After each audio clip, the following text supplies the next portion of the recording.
That's right. I lost the ability to record. No, you mean, I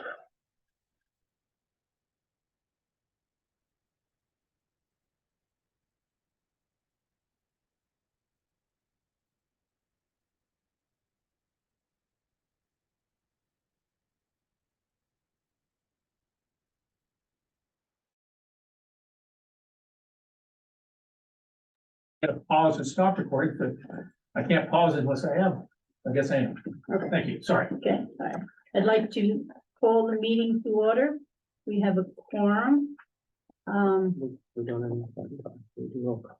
Oh, I'm sorry. Let us stand and say the Pledge of Allegiance. And after the Pledge of Allegiance, since it is 9/11, the 22nd anniversary, I'd like us to have a 30-second moment of silence in honor of the people who died on that day. I pledge allegiance to the flag of the United States of America and to the republic for which it stands, one nation, under God, indivisible, with liberty and justice for all.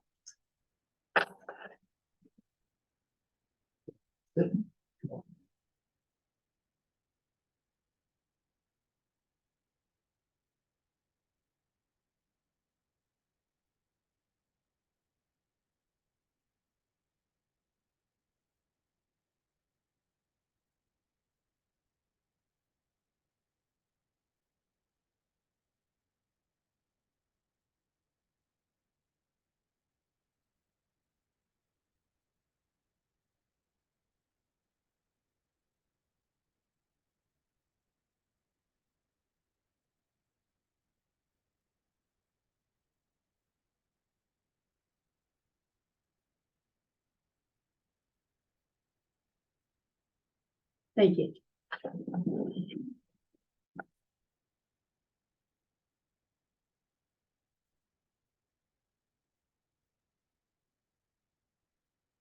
The first item on the agenda is the comments of the chairperson.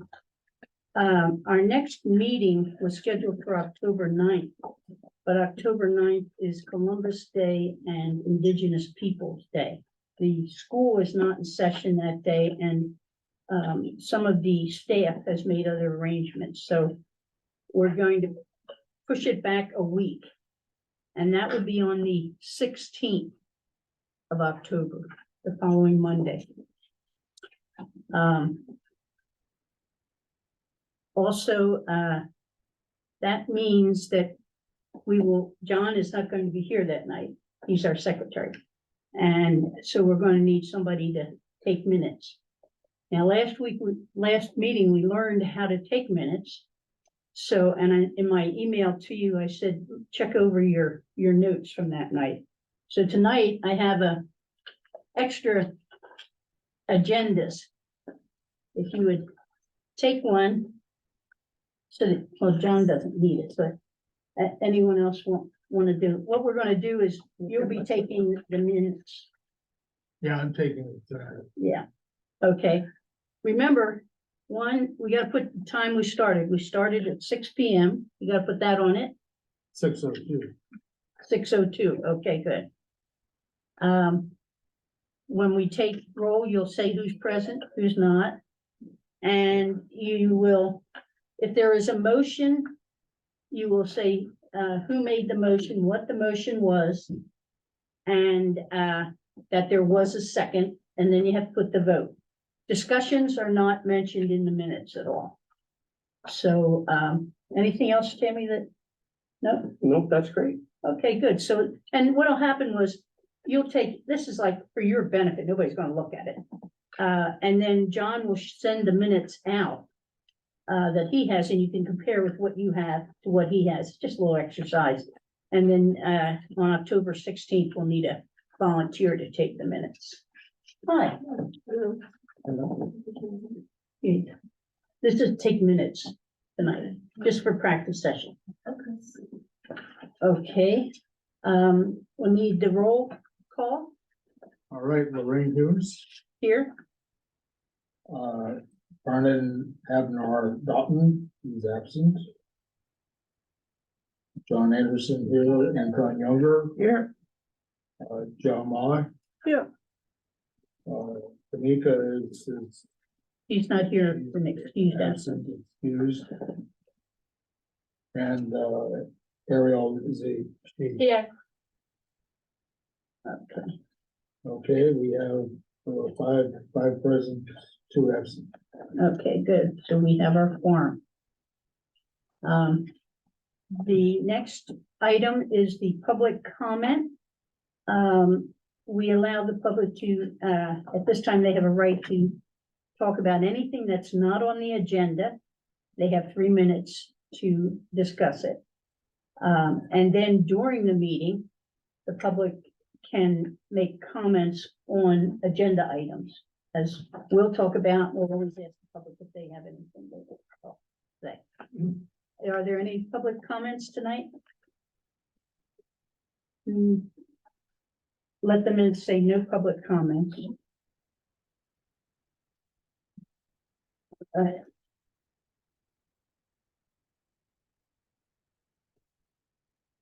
We need the approval of the agenda. Are there any objections to the agenda? Anton? I would like to make a motion that the agenda be approved with the change of having G1 combined as an action item under H2, because it's on the same topic. G1. G1 is discussion only. We can, unfortunately, we can't. Yeah, and the action item. We're just giving feedback at this point. We're not making any motions under G. If we want to make a motion, you got to do it under H. This is a motion on the agenda at this point. All right, but I'm just explaining. Well, That- are we gonna debate the motion? Well, we'll need a second for the motion. No? Because we start talking about it, we have to do it. Yeah, No, it actually would, the motion's out of order, simply because the G is a discussion only item. And H2 is comments that are not covered in G.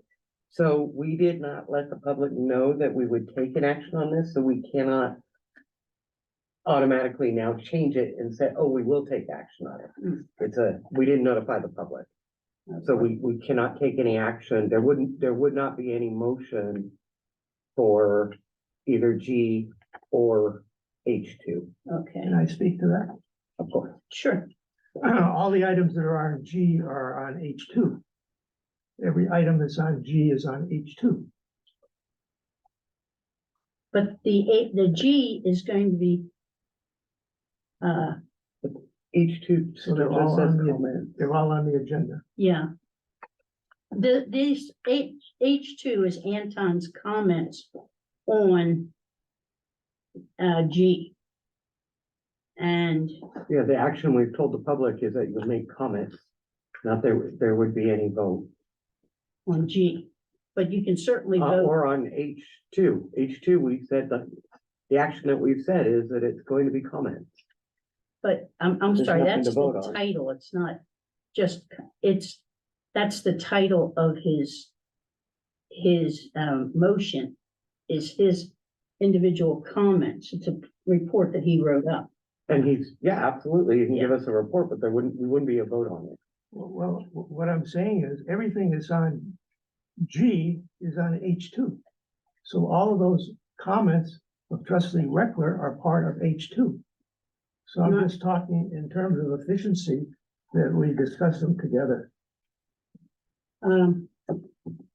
I disagree with that. Any other comments on it?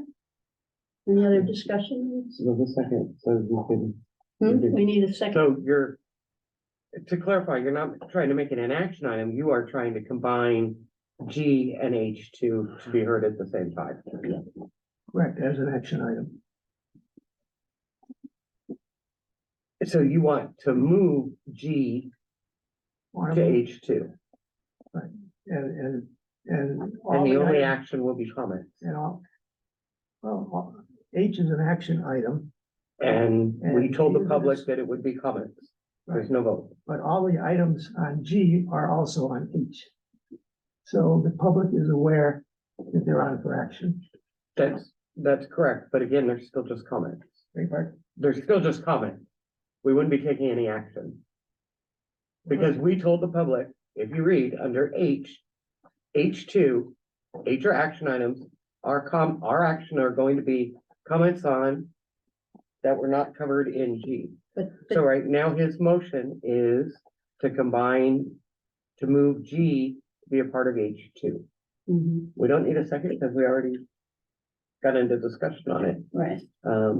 So if you want to take a vote or try no objection. Are there any objections to that? What? To moving G down into the action item with H2? The H2 is Anton's individual comments on G.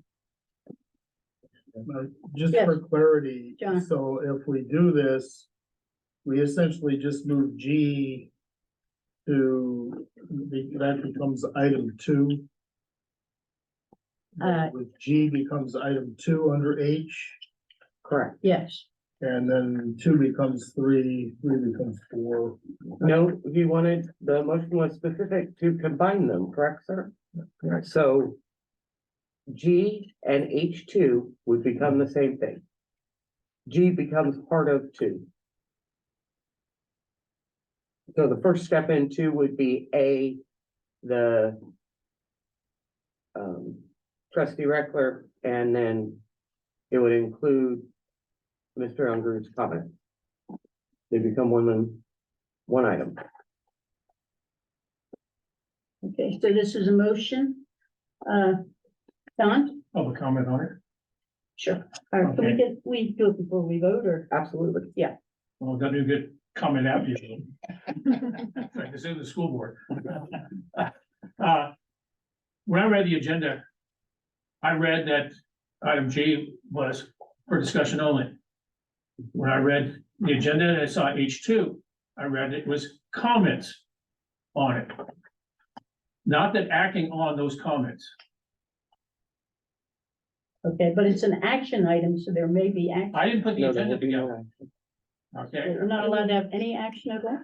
We absolutely cannot have action on this item because we told the public that the only action we would take are comments.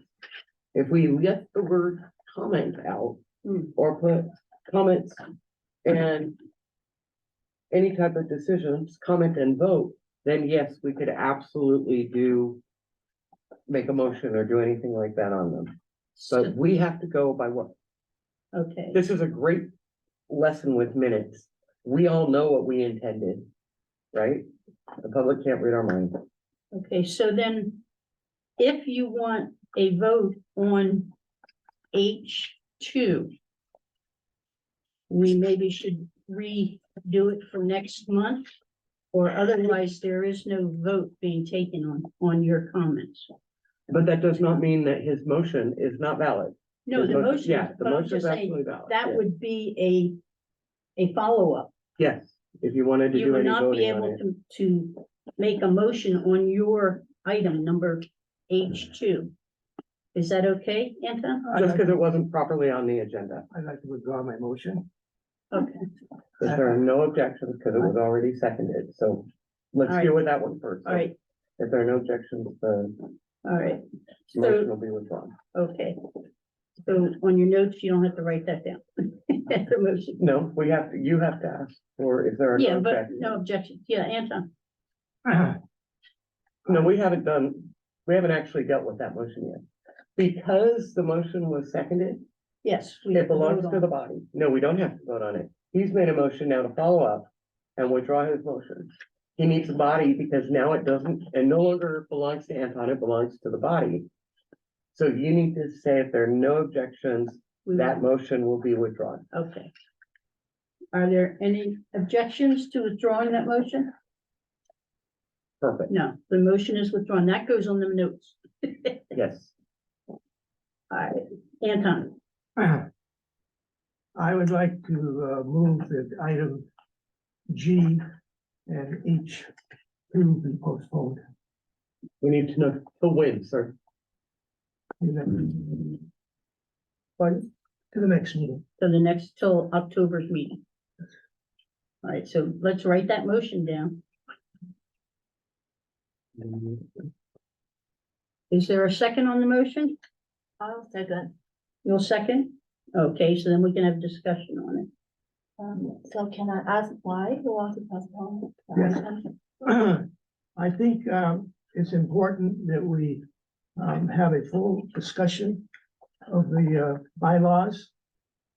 It's my view that the district cannot unilaterally provide bylaws for independent CBOC. I think it's inappropriate for them to do that. I think we should consider our own bylaws and have a discussion of our own bylaws. We need to have a discussion of the current board policy 7214.2, which imposes bylaws on us.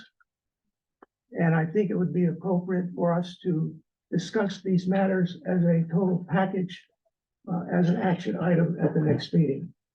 I think it gives us more time to discuss the matter, gives us more time to look at our own bylaws. And my thinking is that we should refer this matter to our own bylaws subcommittee so that we can have a full discussion of this matter. Well, we don't have a bylaws subcommittee. Right. Yes, I'm sorry, John. Yeah, I think there's some clarification needed here, because my understanding in, trustee Reckler can correct me, my understanding of what's called the bylaws committee, you're looking at this in terms of the policy revisions and not writing our bylaws. That was my understanding. My understanding too is we are just talking about your edits tonight. Your Yeah. edits to the policy, not the, May I speak? so, Yeah, I have no intention of dipping into your bylaws. As a matter of fact, I'm trying to get out of your bylaws. I see some things that I think infringe on your bylaws. yes, John? and just again, I think there's a misunderstanding that the board calls this a bylaws committee. But what these comments are addressing are the board policy that was approved in January. Mhm. And that Correct, was a result, right. that would actually, the policy was approved with the condition that the quote bylaws committee would review the policy and recommend changes for the board to adopt. Yes, that's the intention tonight. All right, So the bottom line is, we're not talking about our bylaws. right. Are there any other discussion? Well, before we go there, we should stay here. I have a question. So, originally I thought that trustee Reckler was a member of our CBOC. No, Yes, no, okay. I'm your liaison. I see. Can you explain what that means to those new members that don't know? Is that all right? Sure, so you. since the district is so big, as board members can and are able, we are assigned to the big committees of the school district to listen in and I guess ensure that you are meeting your charge or within your operating, within your charge, and somebody has a little bit more understanding on the board of what happens in the meetings. Okay. Thank you. Anton? You look at page 80 of the packet, you can see that the quote, board bylaws actually prescribes how we're gonna operate. For example, it says we're gonna have a vice chair secretary combination. We basically have a secretary separate from the vice chair. I submit that the board has no authority to set bylaws for an independent oversight committee. The proposed also says that we meet at least quarterly. I assert that as an independent oversight committee, we can meet whenever we want. The only legal requirement is that we meet annually. So I think it's inappropriate for the school board to provide bylaws for an independent oversight committee. I don't think they have any authority to do that. And I would like to suggest that we get a legal opinion on this matter, if there's any question about what I'm saying. Brendan? Madam Chair, Good evening, everybody. I think it would be beneficial to have a discussion on item G, but also consider any further and necessary discussion at the next meeting, because I think this is a topic that we all need to become a little bit more fluent with regarding the board policy and some of the issues that have been brought up. So, I would offer a friendly amendment to say, let's keep it on, or maybe it's an alternate, motion to keep it on the agenda tonight and then potentially also add it to the next agenda. Depending on what comes out of today's discussion. Any other discussion? That wouldn't be an amendment because we already have it on the agenda. So if that's what you want to do, we should vote no on the All right, motion. but if there's any further discussion on Anton's motion, that's what we're doing right now, yeah. I sort of agree with John in that the purpose of tonight, item G, is to give feedback on the edits. It's always been feedback on the edits. They've never said they want to have a discussion of the board policy, of what they're going to write. I think if we want to, Anton's separate one, this discussion, we're already, we could, as Brendan said, we could keep that for next month, and that would be an additional discussion. But I don't see any reason to delay the item G tonight. Yes. So I'm kind of crossing over into debate. We shouldn't do that in the chair. I can't give any opinion. You can't participate in debate. You're supposed to be neutral. You're supposed to. Oh, I thought the person who made the motion went first and then the And they chair went do. second. No, Oh, I thought I motion read maker goes first. He's a pro. Okay, And then Con. all right, okay, We still have a member of the public waiting to speak. yes. I know. Excellent. Oh, wait, Anton. Oh, Anton, The last time this came up at the CBOC was in September last year. Those are the minutes we haven't seen yet. And there was a discussion at that point, when the district staff took that to the school board, they represented to the school board that the CBOC had supported the proposed amendments. In fact, they never supported the fourth amendment. All they did was had a discussion on them. What I'm concerned about is that tonight, if we have this discussion, district staff will go to the school board and assert that the CBOC supports the proposed amendments by trustee Reckler, which I think is inappropriate. So I would suggest, I agree with you, I think we should do this as a package. We should put it off to the next meeting so we can combine it all together and do it in a proper way. Okay. Any other discussion? All right, public, Let me ask a question of clarification first. Was there a second to Brandon's amendment? That was not an amendment. I thought you said it was. No, I said it was not an amendment because that's what we already have on the agenda. So what he said is not even being applicable right now? Correct, All right, correct. Right now, we're only dealing with Anton's motion and I can read that back to you if you need it. no. Okay? My comments, I largely agree with what Anton was saying, as I sent an email to many of the CBOC members this afternoon, that there's a tremendous amount of information that they need to be made aware of, something that cannot be done in my 2 minutes. It would take a good hour plus just to be able to review it. It's dozens and dozens of pages. That's unfortunately, I had a hard drive failure. I've got to redraft all this stuff. We should have it the next week and after 2 weeks, send out to people. But also, there's been a lot of confusion over the past year between board members, staff members, the superintendent and CBOC members, that this is a board policy. This is not a set of bylaws. The CBOC has their own independent set of bylaws. So it'd probably be better if they don't quit switching the phrases back and forth, and keep referring to board policy 7214.2 as the CBOC bylaws, because they're not. It's apples and kumquats on there. And I do agree, however, with Anton saying that the CBOC should have control, as the previous boards have had for many years, that the CBOC should have control over their own bylaws. That's been in place since the late 2000s.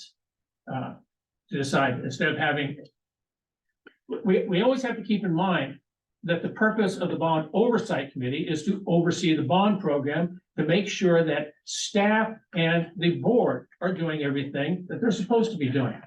You can't have the fox looking over the hen house on this. So when you got the board is setting up our policies, setting up our bylaws, it makes it very difficult to maintain independence. I know that independence has been a swear word for a couple of members of the board. But it is, the law says it's supposed to be independent.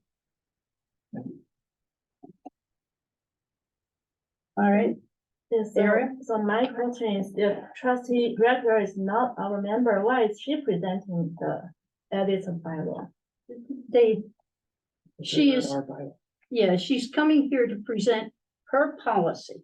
See, what happened was, there was a committee formed with staff and with CBOC members. Mhm. And the board asked them to formulate a policy. Well, they formulated a policy, we discussed it here, Anton was not on the board at this time. Was not on the CBOC at this time. We went over it, we asked for public comment. And then it was passed up to the board. The board has a committee that, they have another committee, I think, looks over all policies. But they set up a committee for the CBOC bylaws. Okay, okay, Sorry. out of time, all right. So, We're way out of time, I just realized it was 3 minutes. all right. So let me finish it. So, they went back and they went to the staff and they asked, what do you think of these edits that we've made in this committee? And they got their feedback. Okay. All they're doing tonight is asking for our feedback on their edits. They may not even listen to what we're saying. This is their policy. So we don't have anything to say with it, but then like Brendan said, and Don said, we have our own bylaws. Okay. So it's like a separate thing. I see. This is more or less a courtesy, I think, to get our feedback. They don't have to listen to us, it's their bylaws. They named it CBOC bylaws, the policy, that's with it. So it's their version of what they think we should be doing. Okay, so we don't necessarily need to follow that. No, and then if they don't like it, we could go to court, but nobody has ever sued on that, it's not been determined by a court, as far as I know, Tammy, from what you said. Yeah, so. Okay, Anton. I would like to point out 2 things. Another one that's in the proposed regular policy that says that the committee will report to the board in accordance with the district's policy. We're an independent committee. The education code says we report to the public, or we report to the board. So having this in the board policy is in conflict with our bylaws. Further, I'd like to point out that the committee staff and CBOC committee that the chairperson referred to was a secret committee. That committee was not a Brown Act committee. Those meetings were held in secret. The public had no opportunity to participate in those committee Okay, meetings. well, we're going into another area right now. Well, you brought it up, Why- Madam Chairman. Why don't So we let's go back. go back to the motion, your original motion, which was that we combine G and B and we postpone them till the October 16th meeting, and we've had a second on that, so now we vote on that. Mr. Secretary, will you call the roll? Okay, I'll call the roll. Lorraine Hughes. No, you don't vote, Oh, sorry about that. unless in the case of the tire, it Oh, okay. affect the outcome. Brendan, No. John Anderson. No. Anton, Yes, John, No comment. no, No. No, she said no comment, comment. no. abstain, I don't know if you can. That's You should not abstain because you represent a constituency. We can't force anyone to vote though, so if she's voting abstain, then it's listed in the minutes as an abstain. But no, you should not vote, you should not abstain when you have a constituency. So what's your choice? Are you going to abstain or are you going to vote? No, not to vote. Okay, Ariel, Yes, so the vote right now is three to two, one. two noes, 2 yeses, and 1 abstention. The abstention does not count. Oh, okay. So now we are in a unique situation where you Well, would vote, you can vote yes, no, or I vote abstain. no. So 3 noes, 2 yeses, 1 abstention. All right, so we The will not motion fails. combine those and write this down, this on your notes. We're not combining them and moving on. Okay, we are here on the agenda, just approving the agenda. It's taken us over half hour. yeah. I think we got into talking about the motion or the items themselves. Okay, any other comments on the agenda?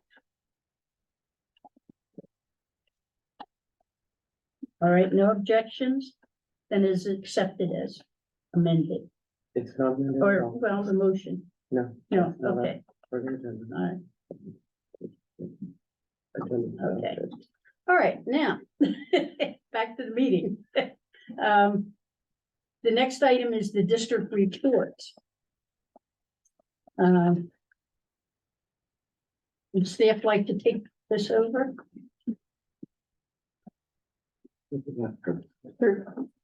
Hello, Ellen Mayhew Hooper here again to do the project status update. We have our regular group of projects. In planning, we have Kennedy, Richmond, and Stage, and we have a little bit more on those on Kennedy and Richmond later in the PowerPoint. For design, we have Shannon, Critical Needs Project, the NPR, as well as the Critical Needs Project for Kennedy High School. Shannon, we're preparing for bid, and the Critical Needs is in schematic / design development. We have a joint phase there. Under construction, all of these we have additional slides on. So Lake campus replacement, we're in construction on increment 2, phase 1A. Hercules, we have started construction there for the science building, Collins HVAC along with Cameron HVAC. Riverside, we're closing out now, so that was a change from last month. The core of the construction is complete. We're working on punch list items.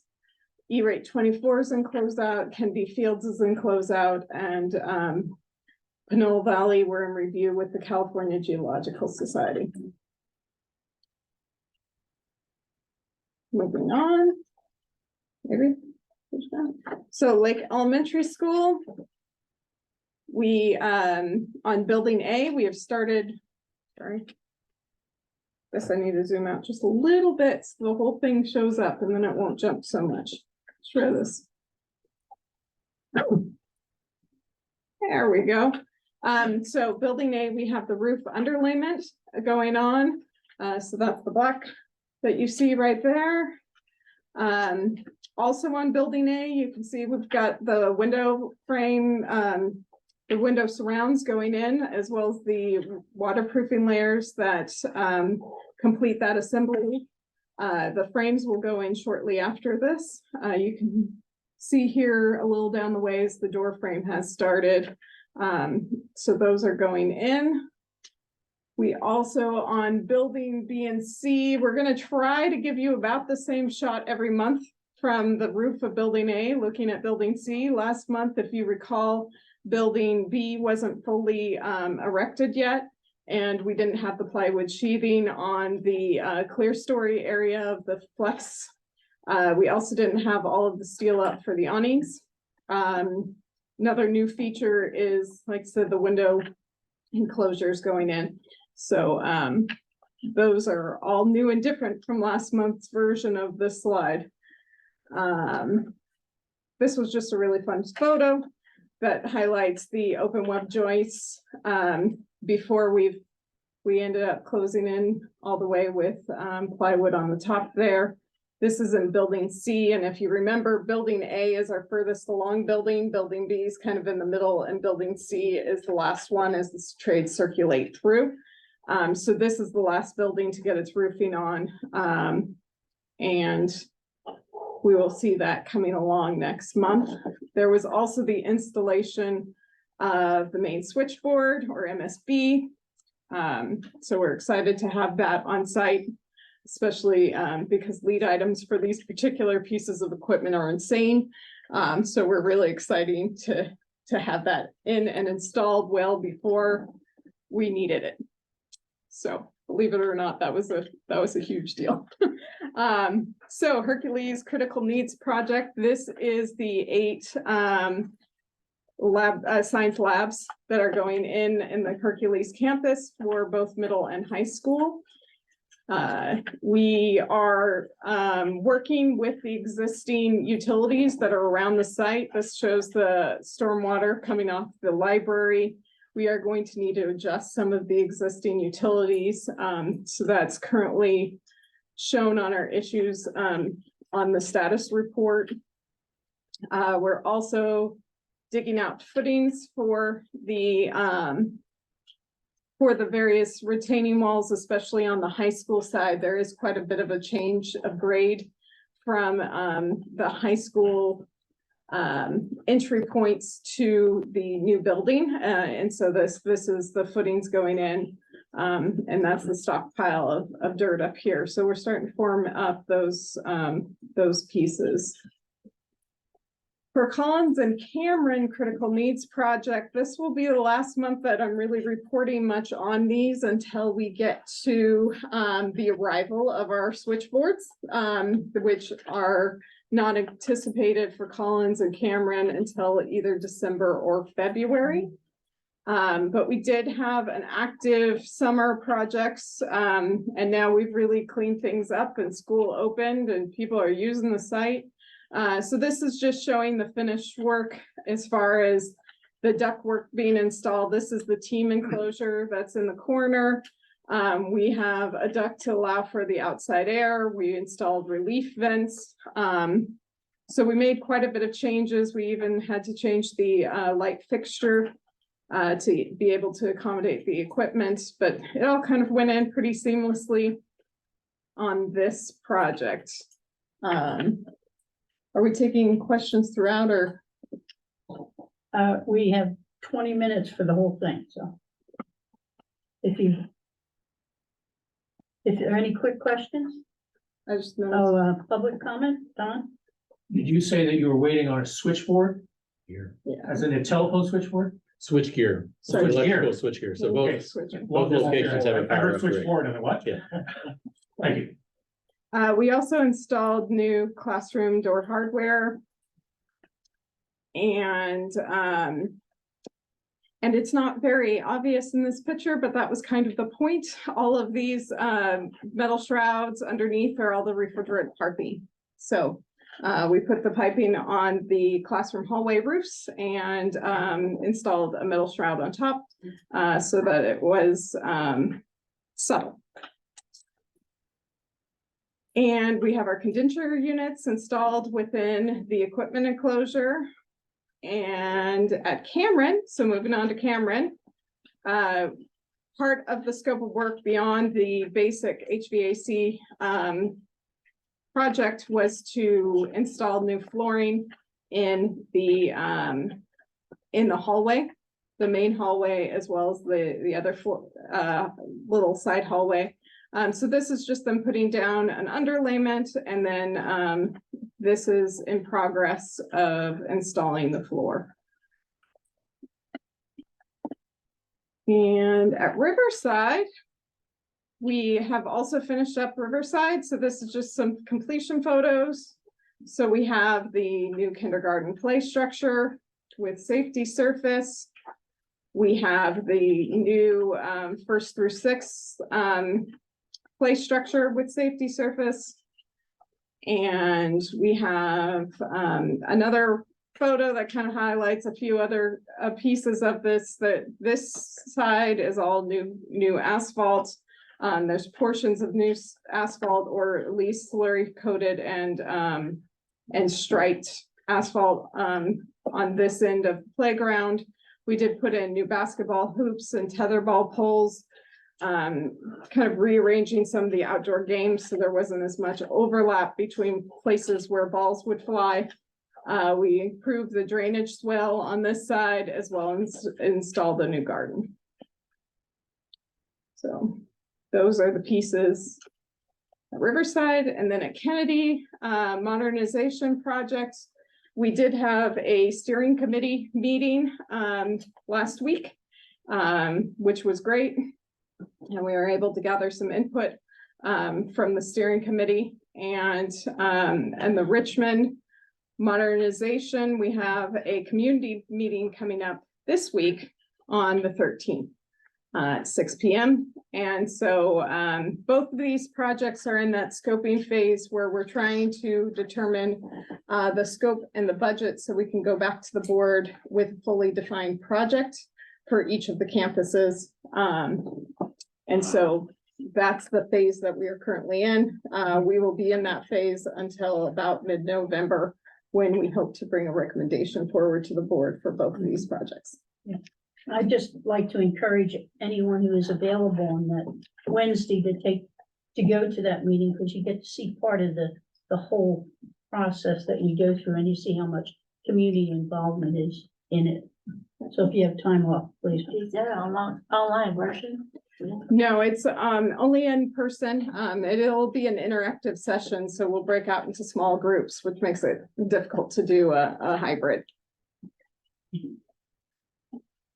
Madam Chair, Oh, I'm sorry, Don? with regards to the breakout groups, the problem with that I've experienced with breakout groups is if I'm in group A, means I cannot hear what they're saying in group B. And they can't hear what I'm saying. So actually, you've got two independent bodies discussing all this stuff. I'm not quite sure that that's really, I mean, you could continue that and have each attendee as an individual group, but you never get them all together to feed off of each other to listen to each other's comments. So I would just advocate if all possible, not to split us up. I filmed the ones from Richmond High School a year or so ago. And I just kept going from room to room, but you just couldn't get very much out of it because you're only hearing half of what's being discussed. We do have a report out segment at the end planned. Well, it's the report from staff is not necessarily the same thing that the participants would report on. It's a different, we're looking through a different set of eyes. Thanks. And then we have our standard update reports for the status, but I know everybody's excited to see the financials, so we'll just fly through these unless there's any specific questions. And we also have our newsletters. Those will be going out tomorrow to the rest of the general distribution.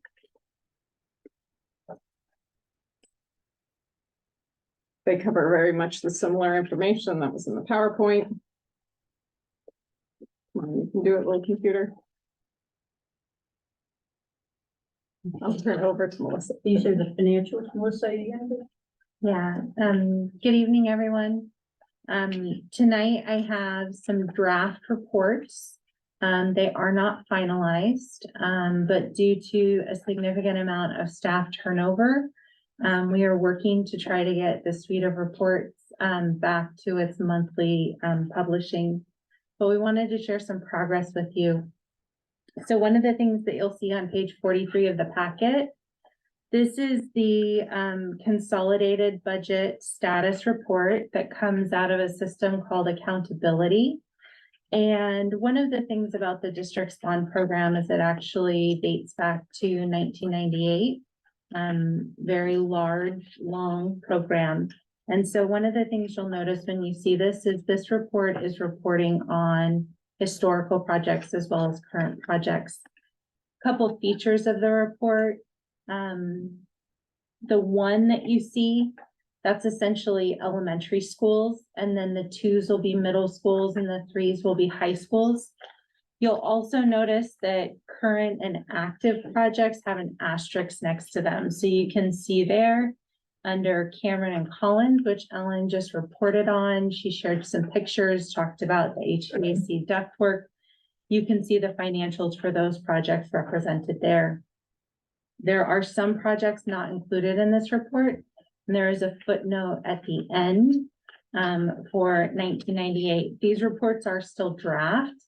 They haven't completed the final reconciliation, but it is our intention to bring the full suite of reports to the next meeting. And we're working very closely with the team at Accountability to try to get these reports completely reconciled, prepared, and back to a monthly distribution. So that's the report that you see that runs through page 48. Melissa, Yes, I noticed the date on this is as of June 30th. So this is your closing financials that you're dealing with, yeah. absolutely. That is correct. Okay. Thank you for pointing that out. That is correct. So the school year runs a fiscal year from July 1st through June 30th. And so there's a closing that's been taking place. And so one of the things that we're committing to is having the reports for fiscal year 23, which will be July 1 to June 30, and then back to the monthly suite of reports. Right. But yes, that is the date. And when I look through these financials, look down and see what is not 100%.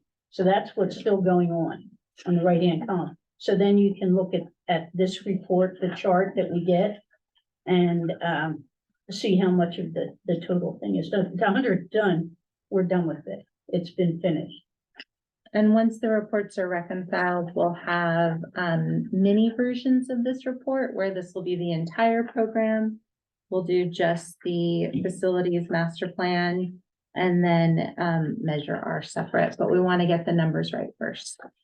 So starting on page 49, this is what we have affectionately called report 2. It was the intention to get the entire program on a sheet of paper, and we cheated by using the front and the back. But sometimes there's a question, what is the number for a site? And so some of the features that you'll notice on this report, if you go to the next page, is there's a footnote, which as Lorraine mentioned, kind of points out if it's a historical project that's been completed and closed. It'll identify if it's a current project or if it's in closeout. And then you'll see the footnotes there again for the 1998 Measure E. The next report that starts on page 51. Melissa? Yeah. Just one thing, in the following column where it says notes, she's talking about numbers, and that's footnote 1, 2, 3. And 2 and 3 are still going on. 1 is completed. Does everybody see that? Okay. Fine, thank you. So the first 2 reports that we looked at were through June 30 of 23 and are still in draft form. The next 2 reports are called the AP checklist. So this is the accounts payable checklist, and this is essentially a summary of all of the checks that have been cut from the bond program. And so one of the things, if you could go up just a little bit, one of the things that we wanted to point out that you'll find at the bottom, sometimes you may be wondering what is what we call resource. So in other words, what is the bond measure that is funding this expense? And so there in the bottom, you'll see the first 2 numbers, 21, that identifies the fund. So that's the bond fund. Would you just tell me what column that information is coming from? So it's in the footer, and Ellen's highlighted it there on the screen. Yeah. So your column is called, the title of the column is short account. And it has a short account of strings, and at the bottom of the page, it gives you a summary. So the first 2 numbers, 21, identify the fund, that's the bond fund. And then the next 4 numbers identify what's called the resource. And so the resource will tell you which bond measure this expense was paid from. 9745 is Measure D 2010. 9748 is Measure E 2012. 9747 is Measure R 2020. And there is a non-measure resource, 9790.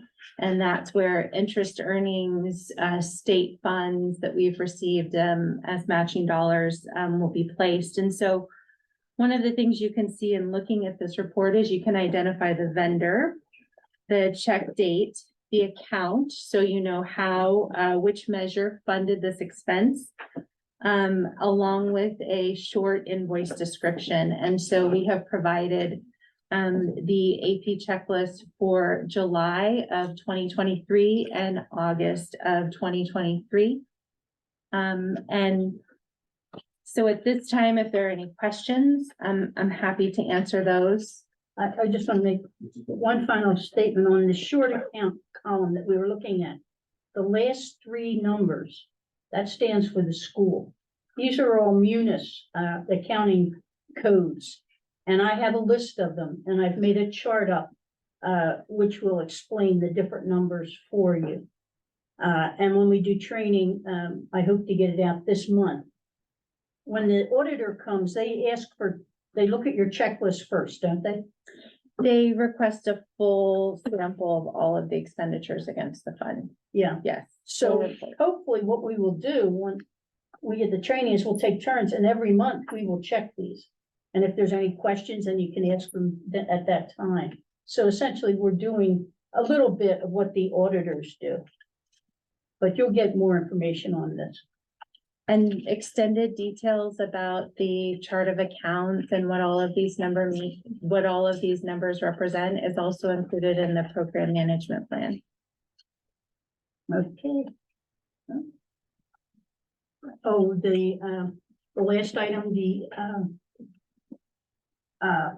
interviews. It looks like there might be some questions on the financial reports. Brenda? Yeah, thank you, Melissa, for the presentation. Can you just define commitments on the first report? Sure. Is that encumbered or Mhm, already? mhm. So it means encumbered. It essentially, something is committed when we have assigned a purchase order to it or a contract to it. And so we call those the commitments because they've been contracted. Anton? I noticed that these reports do not include payroll or journal entries. Therefore, I cannot reconcile the bottom line to the reports. I'm not sure why you would delete those, but I would request that you put those on as you had in the past. Payroll and journal entries, so that the bottom line reconciles directly. Secondly, I would like to make a request for the backup documents for I'm on the August checklist, check 227039, which is Colby Technologies, and check 227073, which is Hoffman, Huff, and Henderson. I would like to request backup documents submitted to the CBOC for those two checks. Usually we go through the log, right? You That- send that request to Sylvia? That's what we would ask. So, the CBOC reviews the expenditures of the bond fund. And so anytime you would like to see the backup documentation associated with an expense, what's easiest for us is if we can receive that request in writing, we will log it on the information log, and then we'll provide all those backup documents. Which is good, because then you see who they sent it to if they send it to somebody else. Can it not be recorded in the minutes? I have to do I it don't on think that writing. is recorded in the minutes. Is it for asking backup documents? I No, don't, because it's not a motion, it's just a request, and it's a request that committee member is entitled to make, so it can't be ignored, and we can't. So that request went to staff, and they've already said they would provide it for you. I just wanted to make sure that everybody knew that you didn't have to make that request at a meeting. So you can send in and make those requests. And that's one of the mechanisms that we use to make sure that we're tracking the request and that we're tracking, that we're being responsive. and to do you all want to of show that those. log that's on the back? Yeah, it's included in it is pages 98 and 99 in the log. And one of the things you'll note is the outstanding request was for the AP checklist, which we've included in this packet. But I will make sure that I have those correct numbers and have those provided to you right away. Okay. Don? Historically, one of the problems that we've had when a CBOC member has to go through the records requests like that is that the information is shared with that member and not the rest of the CBOC and not the public. So then we would have to file the same kind of request to get that information, as opposed to a simple request and then having it come back and be included as information in the next set of staff reports. If the CBOC wants to be transparent and provide information to the public, so this alternative might be a better way than having to go through the information request. Yeah, the only thing with that is that, someone may be inquiring about it because they want to look into something further. If, like Anton may be asking this because he wants to look into it a little more depth. Now, would the public really benefit from, if they don't know why you're requesting or what this thing is for? That's what he plants a seed in the public's mind that this is something we want to look at. Mm. And then we're denied access to be able to see it without us specifically requesting it. Is the public best being served that way? Mm. That's my concern. Yeah. This again, we used to include it, these kinds of requests for, especially for backup information on an AP invoice. We used to include it in the next agenda packet. Okay, good suggestion. Any other? Oh, about the interviews. Do you have anything on that? Just that the business organization position is under review, and that we have several at-large positions that are being scheduled for interviews. I couldn't hear you. I said we have the business organization position is under review application, and we have several applications for at-large positions that are being scheduled for interviews. Well, according to the agenda, you have 7 applications, is that correct? Plus I the said business- several, so I believe there are 7, although we're getting confirmation back from applicants whether they're still interested or not as we're Well, the scheduling. agenda package says there's 8 pending applications, is that correct? Where does it say Where do that? you say that? It says that. What page number, sir? I would just say that it changes as we get confirmation back from applicants whether they're still interested or I not. just asked So you it's a question. dynamic. This is on page 100. It's, Pending applications 8. Last month, we had 1. So in the last 30 days, we got 7 applications according to this. Is that correct? that is correct. Thank you. But it wasn't on this agenda, tonight's agenda. It's in log. Oh, back there. Okay, okay. He's correct. Very good. All right, so it's back in, yeah. All right. All right, so now we go on. Any other questions? No, okay. Thank you. Now we go on to item G, discussion. Would you like to just go over it and then we'll have comments, or go over it so we have comments? We had set 45 minutes aside for this. Up to you, however you would like to do it. I think I'd like, I'd like to see an overview and then we can have comments talking about it. Okay, great. So thank you for having me, I think. I have a point of order. Oh, point of order. How will the minutes record this discussion? As I understand There'll it, be no discussion is done in the minutes, right? Discussion does not go into the minutes, so the minutes would only reflect that trustee Reckler gave her presentation. And then could trustee Reckler go to the board and said, we approved it? Absolutely not, approving sir, because in order to approve or endorse or anything like that, the board would have to vote. Okay, because There's no vote being in taken. the September meeting, that's what they did. The staff went to the board and said the CBOC approved the proposed amendments. So I just don't want that to happen again. There's no vote being taken today. Fine, thank you. Okay, thank you. So, thanks for having me again, I think. I think. And we are starting in the agenda packet on page 55. And to catch those up who weren't here, staff and members of the CBOC, rewrote a policy. The board approved it in January because it did bring us steps closer to where we thought we needed to be. I certainly saw some things that I thought could be altered and improved. And so before you, I have edits. So on the first page, the first thing that you'll see throughout the document is that the statute refers to the board of directors or the trustees or however you'd like to address us as the governing board. And so throughout this, you see corrections that say governing board because that's what the statute says. In first, I'm going to recommend that we take this out, which is that general obligation bonds are passed in even numbered years. That is generally correct, but that is actually not 100% correct. And this school district actually does have a bond that was not passed in an even numbered year. So I suggest that that gets taken out.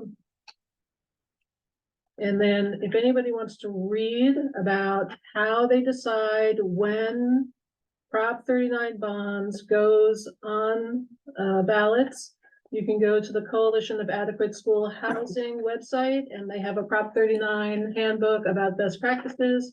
And they have several pages about how they end up with when ballot measures go on ballots. So I will refer you all to that. Okay, that is it for page 1. We'll take that out.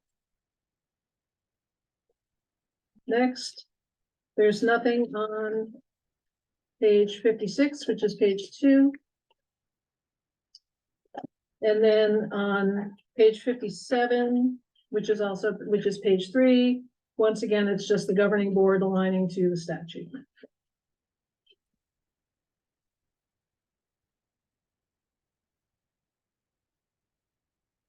Moving now to page 4, page 58.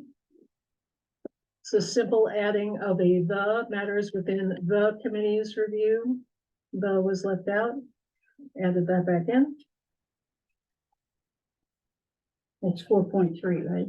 Oh, yeah, I should be saying that. I'm sorry. That's good. 4.3. Thank you. Okay, moving now to page 5, which is page 59. And this would be 5.16, I believe, which is on the bottom of page 58, but we're just at the top of page 5, page 59, is to add a preference for people who live here within the jurisdiction.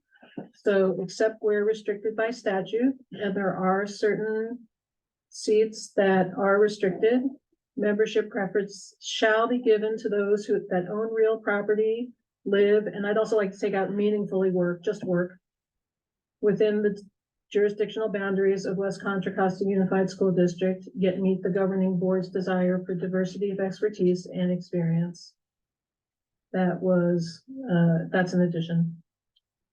In 5.2, there were some questions about whether elected officials could serve on this, and the answer is no.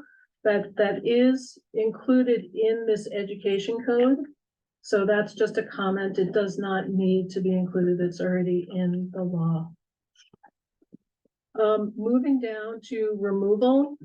The original language said that a committee member cannot be removed except for cause, meaning an illegal activity or a violation of a district or state regulation. And I just kind of thought through that a little bit, and I thought about all the regulations that the district has.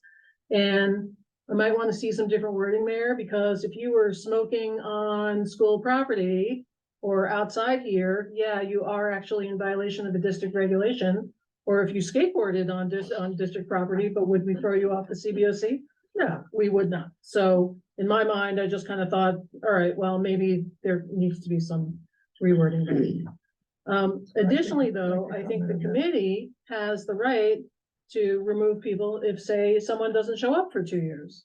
So I think that there's a balance there where the district or the board wants to see some certain things, and the committee may want to see certain things if someone doesn't show up. I'd like to comment on this. We're going to wait till the end. We're gonna wait till the end? Yeah. Oh, I didn't know that. Why would we want to do that? You said, Pardon? I said, you said you were gonna do that again. Yeah, at the beginning, just so that you can get an overview, see where it is, and then if you might even combine some Well, of I these. assume everybody's read this document, so I don't know if we need an overview. It's been on the agenda for 3 months, so. Excuse me, we're not gonna do that. We're gonna let her go through and then we'll make our comments. Okay. And then at the bottom in 5.33, the governing board, the staff and the committee shall use reasonable efforts to recruit and fill a vacancy within 60 days. Okay, that's it for page 5. Moving to page 6, which is also page 60 in the packet. Adding just at the top, when the committee anticipates or knows of openings. This is when everybody gets into gear to look for somebody else. There's not a waiting to tighten up that timeline and to ensure we have a recruitment process moving. 5.422 is simply just updating of the governing board per statute. Down in 6 at the bottom, it's meetings and committee operations. It's not just meetings. So just expanding the scope of what we're talking about. Moving to page 7. At the CBOC's annual organizational meeting and in adherence with their bylaws and chosen parliamentary procedure, the committee shall at minimum select a person, could be more, you can do whatever you want, but one person that the district knows is your leadership function and takes your minutes. Through the committee's bylaws and parliamentary procedure, because in Roberts, there are some subtleties there. If you don't have bylaws, Roberts actually dictates how you run your meetings. Bylaws in Roberts override the parliamentary procedure. So it's important that that little bit of language is in there. And I think I have that right, correct? Just not, just hit the program. Thank you. Okay. You can do whatever you want with other people, other positions, other subcommittees, but at minimum, the district needs to know who your main point person is and who's taking your minutes. On the district side, they're gonna have a liaison to the committee. You'll adopt a meeting calendar that does not conflict with the governing board's meeting calendar. And I know Mr. Younger is gonna have some comments on that. But if you want to see me at your meetings and if you want to see staff at your meetings, then we'd like to avoid that conflict because they'll be at my meeting and not at your meeting. So that's the reason why that's there. You will select a member to serve on the selection committee. And then we took all that out. Okay, your quorum is dictated by either your bylaws or your adopted parliamentary procedure, because under Roberts, it actually does say if you don't have bylaws, you have to do it a certain way. Right? Thank you. Okay. You're all entitled to one vote. There's no voting by proxy, so you can't call it in, you can't send anyone. Under your committee operations, you must post your meetings in accordance with statute. And then we're asking you to meet at least quarterly, and we're expecting 9 times over the year. Through administrative regulation, the superintendent and his CBOC liaison needs to, working in cooperation with the committee chair, needs to develop and keep current a membership recruitment strategy and timeline. We should be plugging and chugging. Someone from the business community signs off. We have a list of everybody who's a member of a chamber. Bam, that goes out, and every chamber in our jurisdiction has gotten the notice that we have an opening for a business person. Same thing with tax organizations, same thing with PTA. This should just be formulated and it's plug and chug. Somebody's stepping up, someone resigns. We have that organized and it's ready to go. You're keeping relative onboarding and training materials so that your members don't feel lost and that they have some things to look at and understand how the community works and what is important. Working in cooperation with the selection committee to keep current a good membership application and vetting process. We've actually worked a lot on that behind the scenes to kind of just make sure we have a good machine running. And establishing and maintaining a procedure that enables the governing board to respond to all findings, recommendations, and concerns as directed by the statute. At the bottom of the page 7, just adding a the district will provide technical administrative assistance. And then moving on to page 8, 7.11. Presenting complete, accurate, and timely financial project reports is something that the board wants to see. I certainly want to see for you. And all documents presented within timeframes required by the Brown Act. And an entrance conference with others. I think that we should be meeting, I think the board and the CBOC should be meeting once a year. That's 7.154. And once again, I think I noticed a few things about this numbering that I think I might want to correct, but under 7.154, we should be meeting once a year. The content of this meeting should really focus on the CBOC's annual report, what you found, and also other matters of business. And the meeting should be scheduled within 60 days of the publication of your report. And those are my main edits. I went back through the grand jury report and I read everything that they had to say, and I feel confident that finally, I think that everything that was in that grand jury report is addressed in this, all of their recommendations. And I think I appreciate everybody's work on this. I think it does bring us closer to what we all would want to see. And I have some, including recommendations, that I'd like to see that I think add an additional layer to strength. Okay, And with that, I am complete. all right. Shall we go round robin with questions? You can have, we'll do 2 minutes for each person. And then we can go back again, whatever. So that's 30 minutes. How much time do we have left? In this item, we have 30 minutes left, so we'll call that, I'm just gonna call it 7:45, and then I can time with 2 minutes, 1 moment. Okay. All right, so we can get 2 rounds if everybody participates.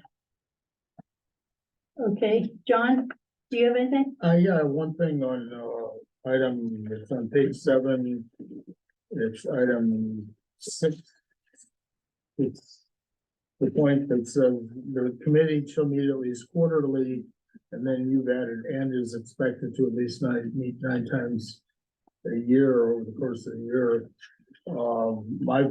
My suggestion is just take the quarterly out because you're saying that the board wants the committee to meet at least 9 times a year. The original language is in there, that's what's in the law. The law requires that the CBOC, the district CBOC meets at least quarterly. So if you're gonna say 9 times, just delete the first part of it. I don't believe that the law says that you have to meet 4 times a year, does it? I haven't got it in front of me, but It doesn't, right? Once, yeah. I think the law requires you to meet once. okay, I don't know. I remember looking at the law when that was drafted. Is that true?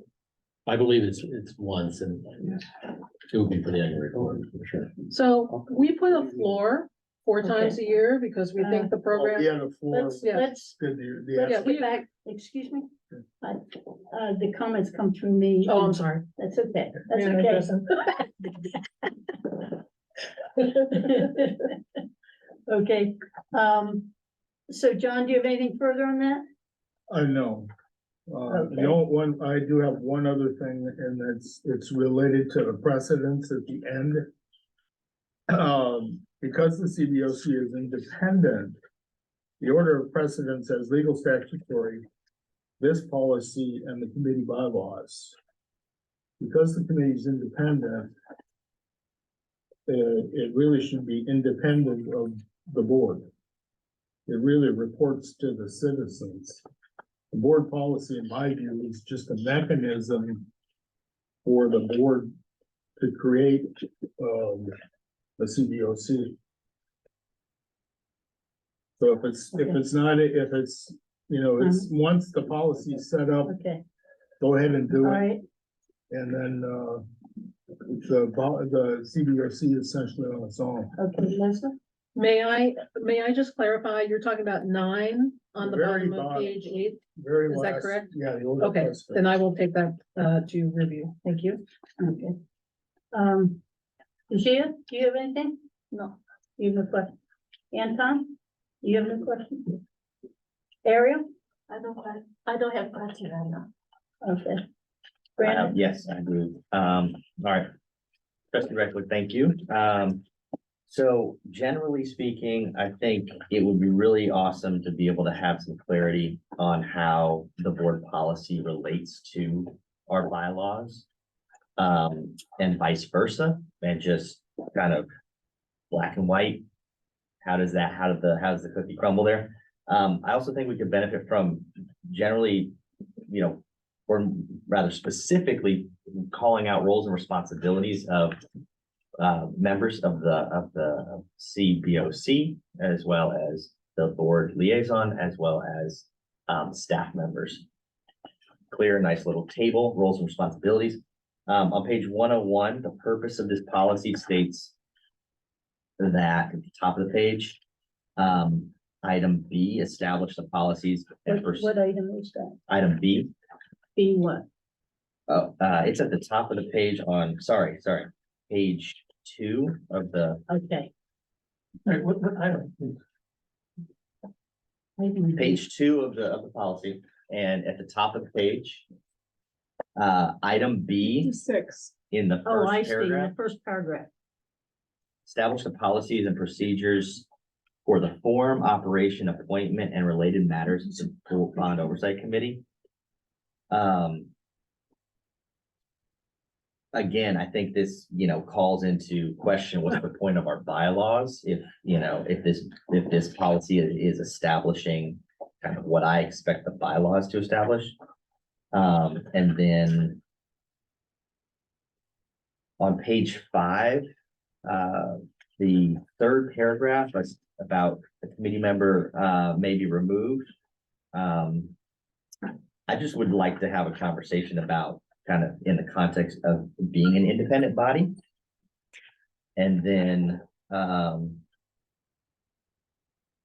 also on page 7, under 6.2, second bullet point in regards to the CBOC selection committee, I don't have any history on this, but it would be interesting to understand the role of the CBOC in influencing or vetting potential candidates for the CBOC, and why that is held, with outside of the CBOC. And then I did have just this kind of the second, my last comment is following John's comment about the meeting at least 9 times, expected that we meet 9 times over the course of the school year. We're required to meet once, and so I don't know, again, it kind of falls into the kind of the independence conversation and context of who's governing this body. Is it our bylaws or is it the board policy? Thank you. Okay. And then, my comments are similar to John's and Brandon's in that we are independent, and for the board to be telling us how many times we'll meet, how we will, that we can have a decision on how to expel someone from the organization. We used to have in our bylaws, I believe we had, if we missed so many meetings that were not ahead of time, you didn't tell us about it, that you would be out. So we have something in there, on there, but that seems to be if it's not in the law, it seems to be at our discretion type thing. I think it should be, we should set them up in our bylaws. And, that's about all that I have on it. Anybody, public, Don? Yes, I've got a number of items that I don't want to take too much time on here. With the idea of removing the word or inserting the word governing board because it is in the statute. The statute encompasses a lot of different organizations, not just a public school district.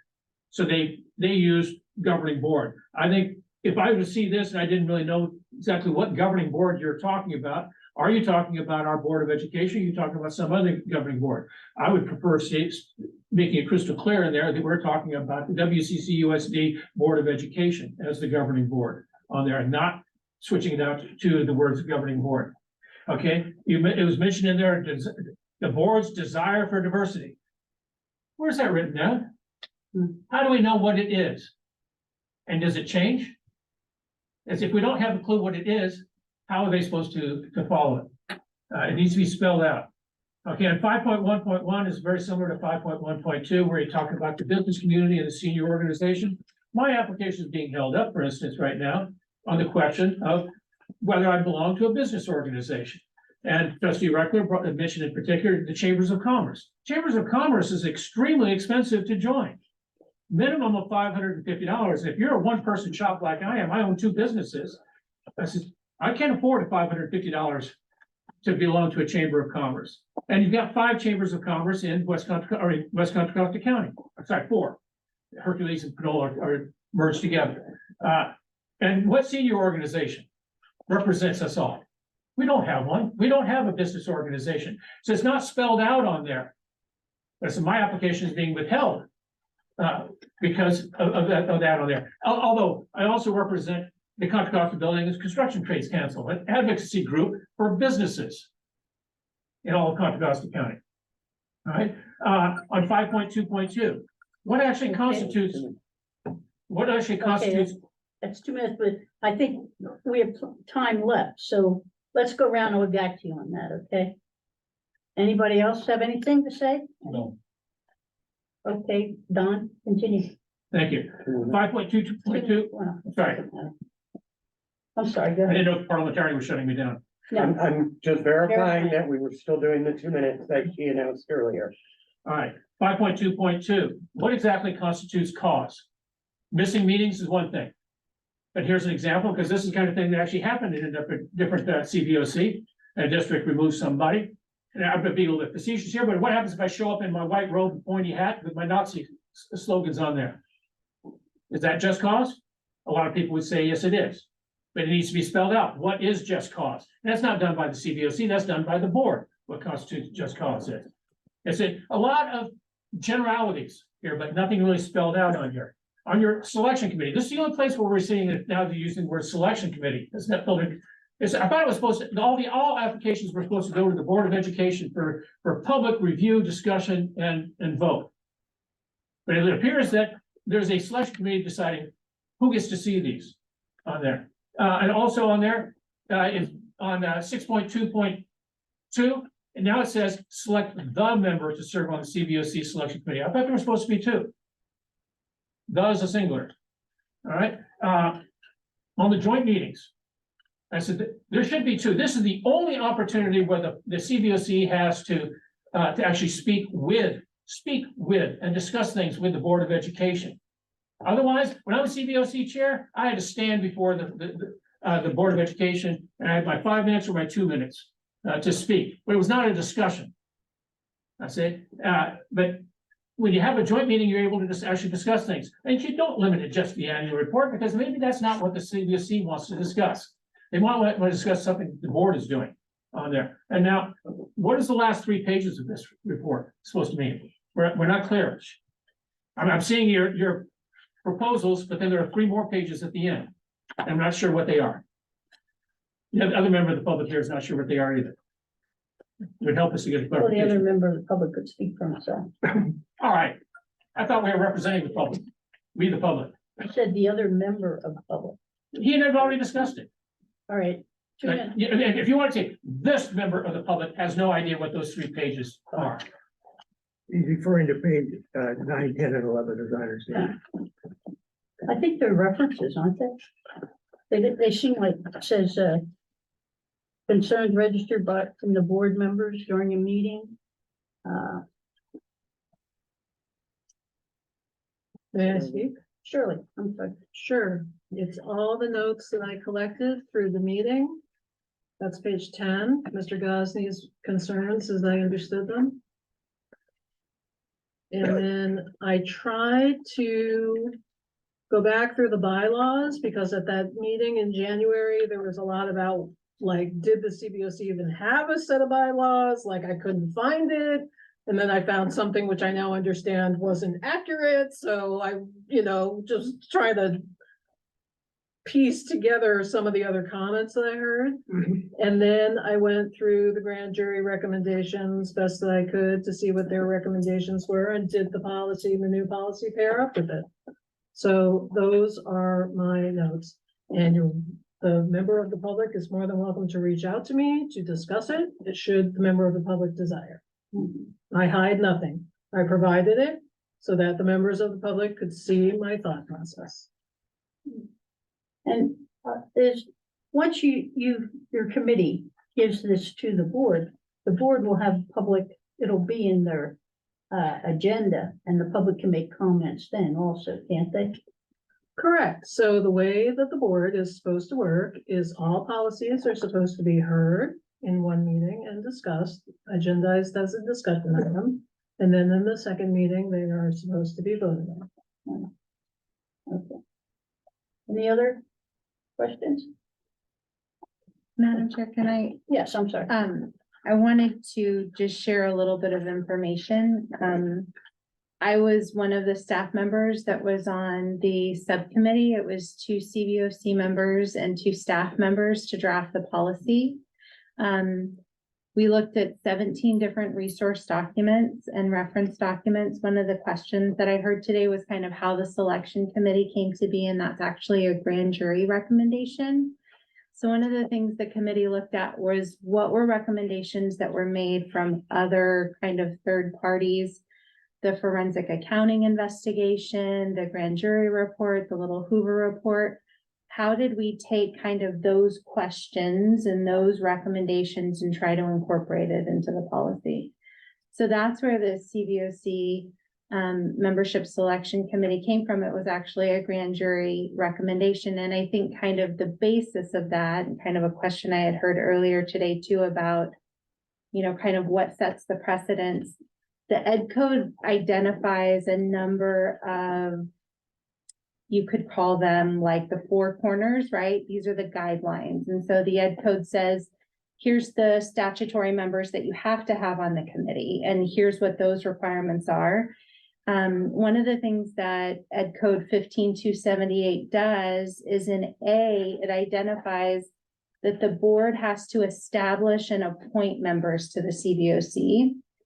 Goes on in B to talk about the purpose of the CBOC and it being independent. And so one of the things that we tried to do as a committee in drafting this policy was take what the Ed Code identified as really those parameters, right? How do we fit in the 4 corners? What is the interpretation of that?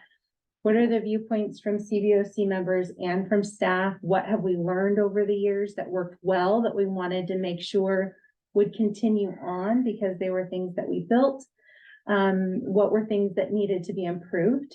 And so one of the things you'll notice when you look at the policy too, is we really tried to call out the Ed Code in different instances so that as someone was looking at the board policy, they would understand that this wasn't just something that the board said, that this was something that did come from statute. And so I do think that it's tricky, right? There isn't a perfect answer.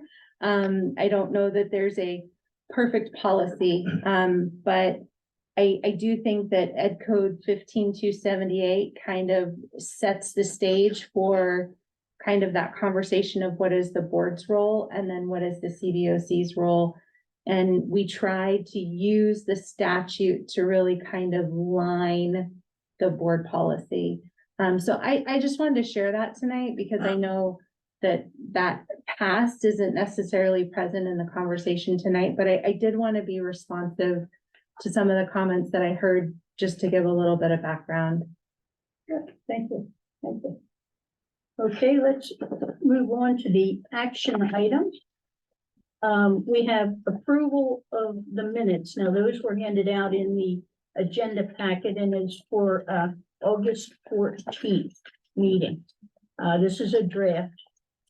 And are there any objections to the minutes?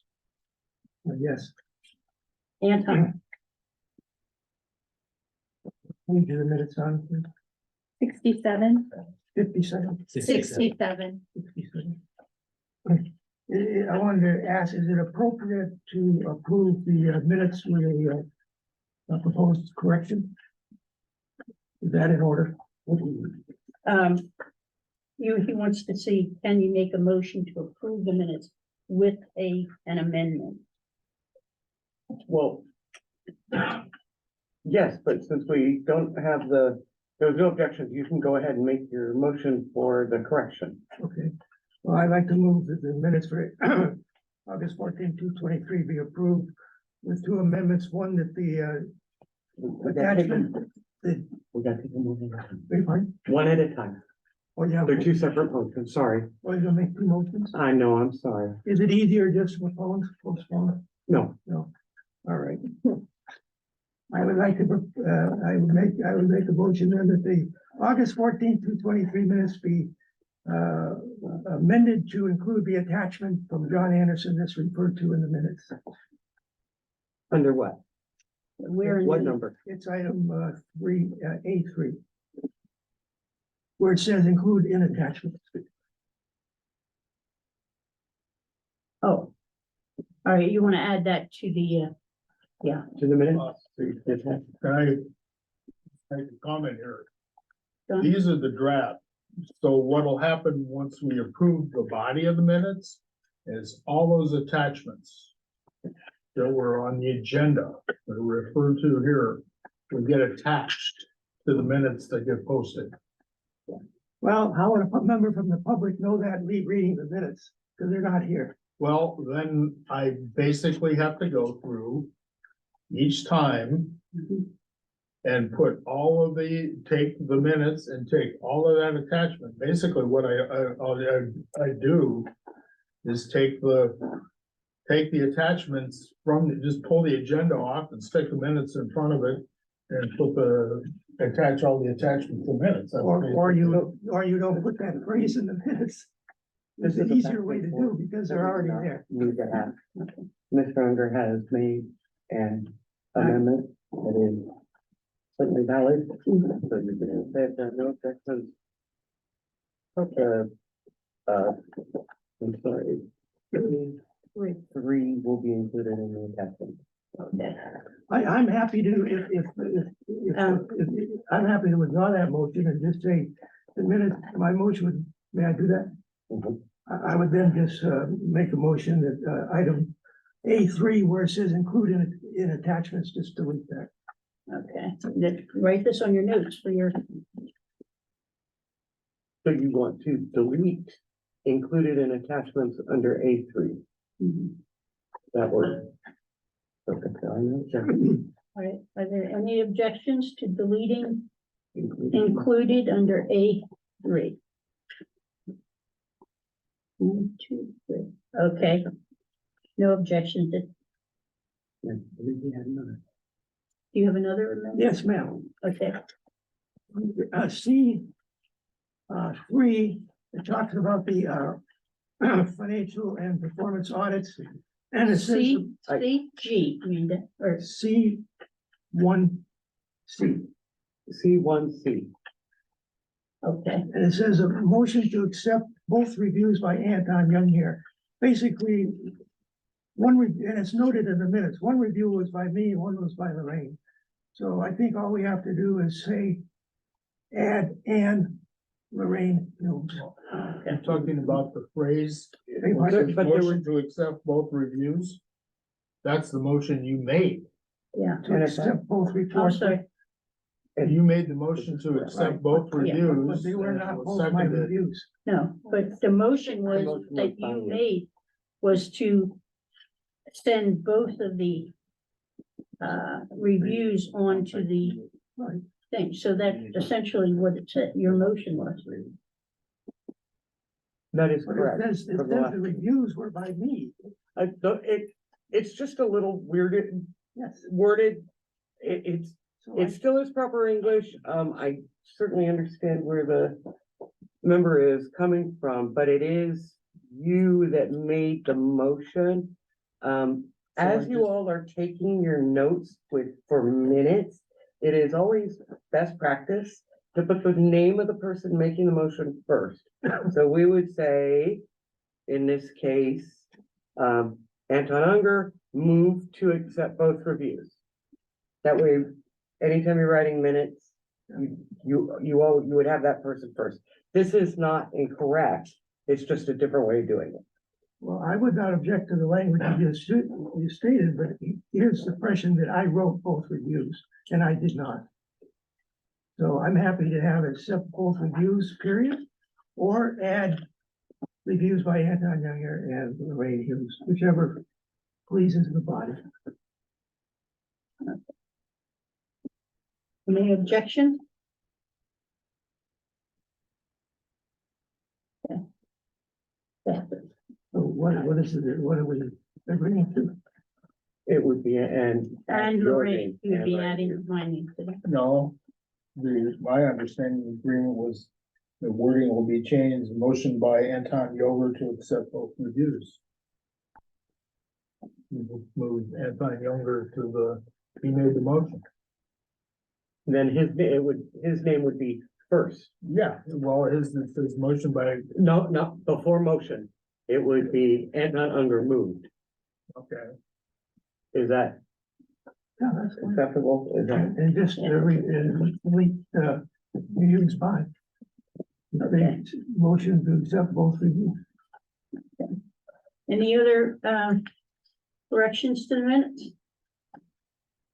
All right, any objection to them being accepted as amended?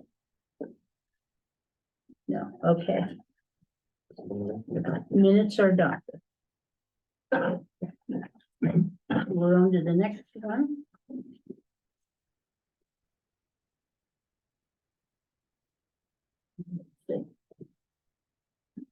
This is number 2.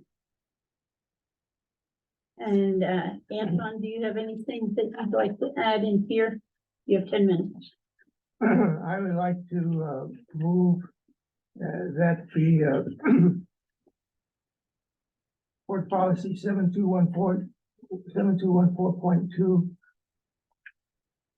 proposed amendments by trustee Reckler and the CBOC bylaws be placed on the next committee agenda. So that's going to be a notice, not a motion. We cannot have a motion. Remember with no. So the member has notified you to put this on the Next agenda. next agenda, but it's not a motion. Okay, All right, It is then, a demand and you're absolutely right to be able to make it. let me make a motion then, We cannot make any motions. We cannot make any motions. on this action item, Nope, why not? because we told, it wasn't even though it's actually- listed under action, we told the public we would only make comments. If you look what it says I want to comment. make a motion to postpone it. You already did that. When did I make a motion to postpone? So we're in your discussion and you have let the chair know that you would like to see this on the next agenda. Well. So you don't need a motion. You do not need a motion. Along with our bylaws. Well, then you're letting her know that's what you want on the next agenda. You're giving notice of an agenda item, perfectly acceptable. Wonderful. Does that get in the minutes? Yes, because it's a, notice he's writing it. Anytime that you give, remember when we talked about minutes, anytime that you give notice of something. So you're giving notice. Wonderful. I look forward to it. Okay, good. All right. Mr. Unger, you have 8 minutes left, Well, I brought chocolate cake. and I appreciate that.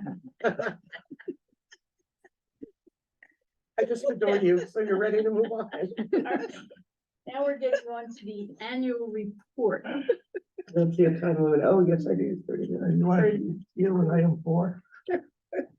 H4. But we gotta do it. We gotta do first. 3. Oh, excuse me. The annual report, as I said in my email to you, there is a committee for the annual report, just to make sure it's all together and all the changes are in place and everything. Yes. Okay, thank you. However, everyone participates in the annual report. So when we first started, when the new people were just here, I had made the appointments that Anton and I would do remember we have 2 audits. Because of the resolution, where we are aligning it with the fiscal year, we used to do it by calendar year. We wind up with 2 audits. And first, we thought that Anton and I would write the first one, it'd be in by June 30th. The second section, which would include all the way from January 1st of 21 through June 30th of 22. And that would be your FMP information, the projects you worked on, the financials, etc. However, we never got the first one in. So now we have 2 audits, and so in that, we've got to get the report out. So our new annual report would contain, and it's what page is that? 93. 93. All right, would be, let me get there.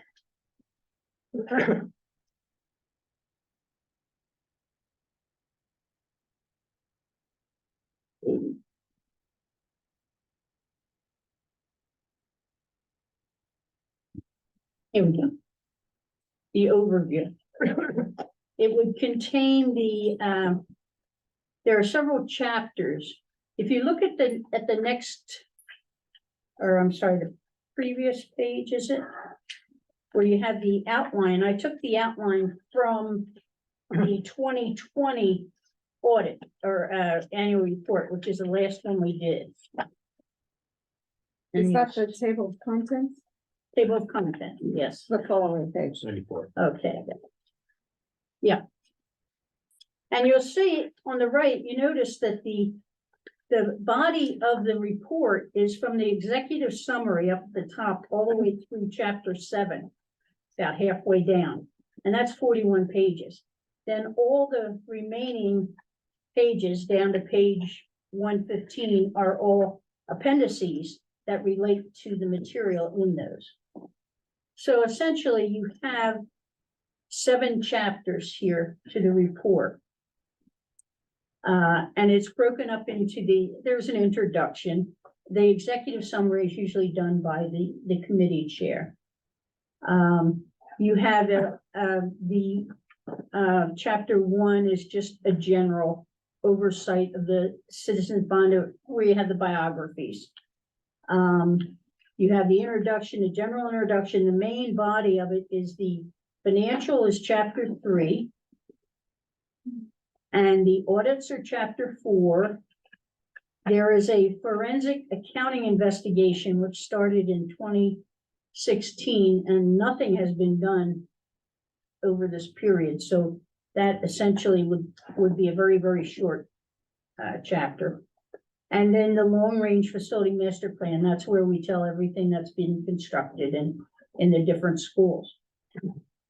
So the second committee was going to be, John was going to be on it, Brendan, because he has done an annual report before, and Gia were going to be on it. And so I would like the committee to make that official. We have to get it official by our bylaws. So are there any objections to the committee being composed of these 3 people? Does that have to be on the agenda? Okay. The ad hoc committee, annual report committee, all right. So, It's not on. Hmm? It is, the annual report committee, formation of the committee is not on there, so we cannot. oh, okay, Can't vote on that, but we can put it on next one. all right. You are Um, correct. okay, so now, depending, You're not gonna be on the committee, I mean, you're the one that has all the knowledge, no, John has done an annual report. okay? Not as chair. Well, surprise. Brandon has done an annual, I wasn't chair before last time either. No, Lorraine will participate. Oh, yeah, yeah. So now we want to set up the best way to do it that I can see is to have someone who's done this chapter before with someone new, so they learn how to do it. And then you look at the experience and the interests of the people. So right now, if you look at these chapters, the financial part, Ariel's background is finances. Yes. So would you work with John on that? Sure, so Okay, it means chapter 4. yes, our chapter 3, that's the bond funds. Yeah. Chapter 4 is audits, and Gia, you've done audits. And Anton, would you do that, be on that writing chapter? You want me to write the chapter? Well, you and Gia, Sure. okay. And on the long-range facilities, I volunteered to be the head of that. And Tamisha is not here tonight.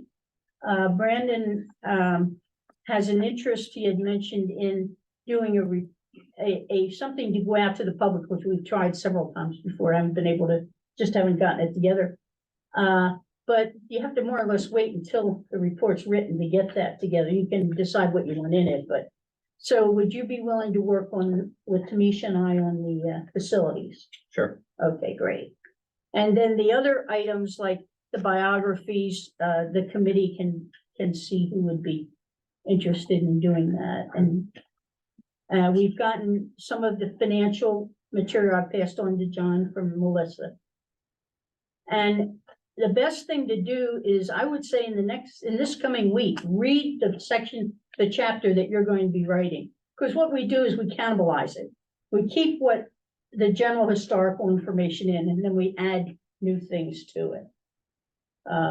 So you'll have to get together on a committee. I noticed Anton's got a Zoom account that you and Gia could meet on, or you could meet, if you can meet during the day, you could meet still be on their Zoom account. Ariel, Brandon, and Tamisha all have Gmail accounts. And fortunately, you three have worked on community account, reports on that. I did a survey. So if you want to try the Meets interface to use on that, that would be fine. Okay, all right. So as far as the timeline, we have, would you put up that,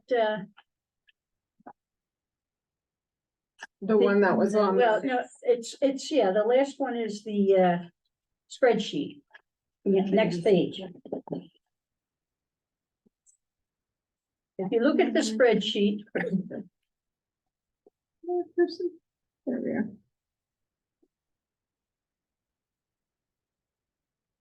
okay, now leave that up and, or look at this in your book, but would you put up the calendar that I gave you, that extra file on the calendar?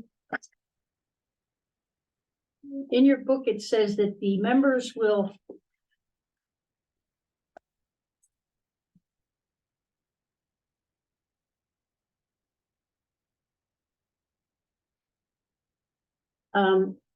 on the report, it says the members will write their chapters from tonight through October 27th. Can you make that as large as possible? Do you mean what's on page 93? No, Okay. okay, This is not in the packet. pardon? No, this is not in the packet. Just giving you an idea. Our meetings for September, today is the 11th. Okay? Well, in our schedule here that you have in front of you in your, in hard copy, it says your report has to be in the 27th. We've got to leave the committee time to get it all together, and I'm wondering if maybe the week before that, the 20th might be better, John. And Brandon, that would give you guys another week, because when you are sending in the packet, it's gotta be sent in by the October 4th, right? Or October, what's that on, I can't see.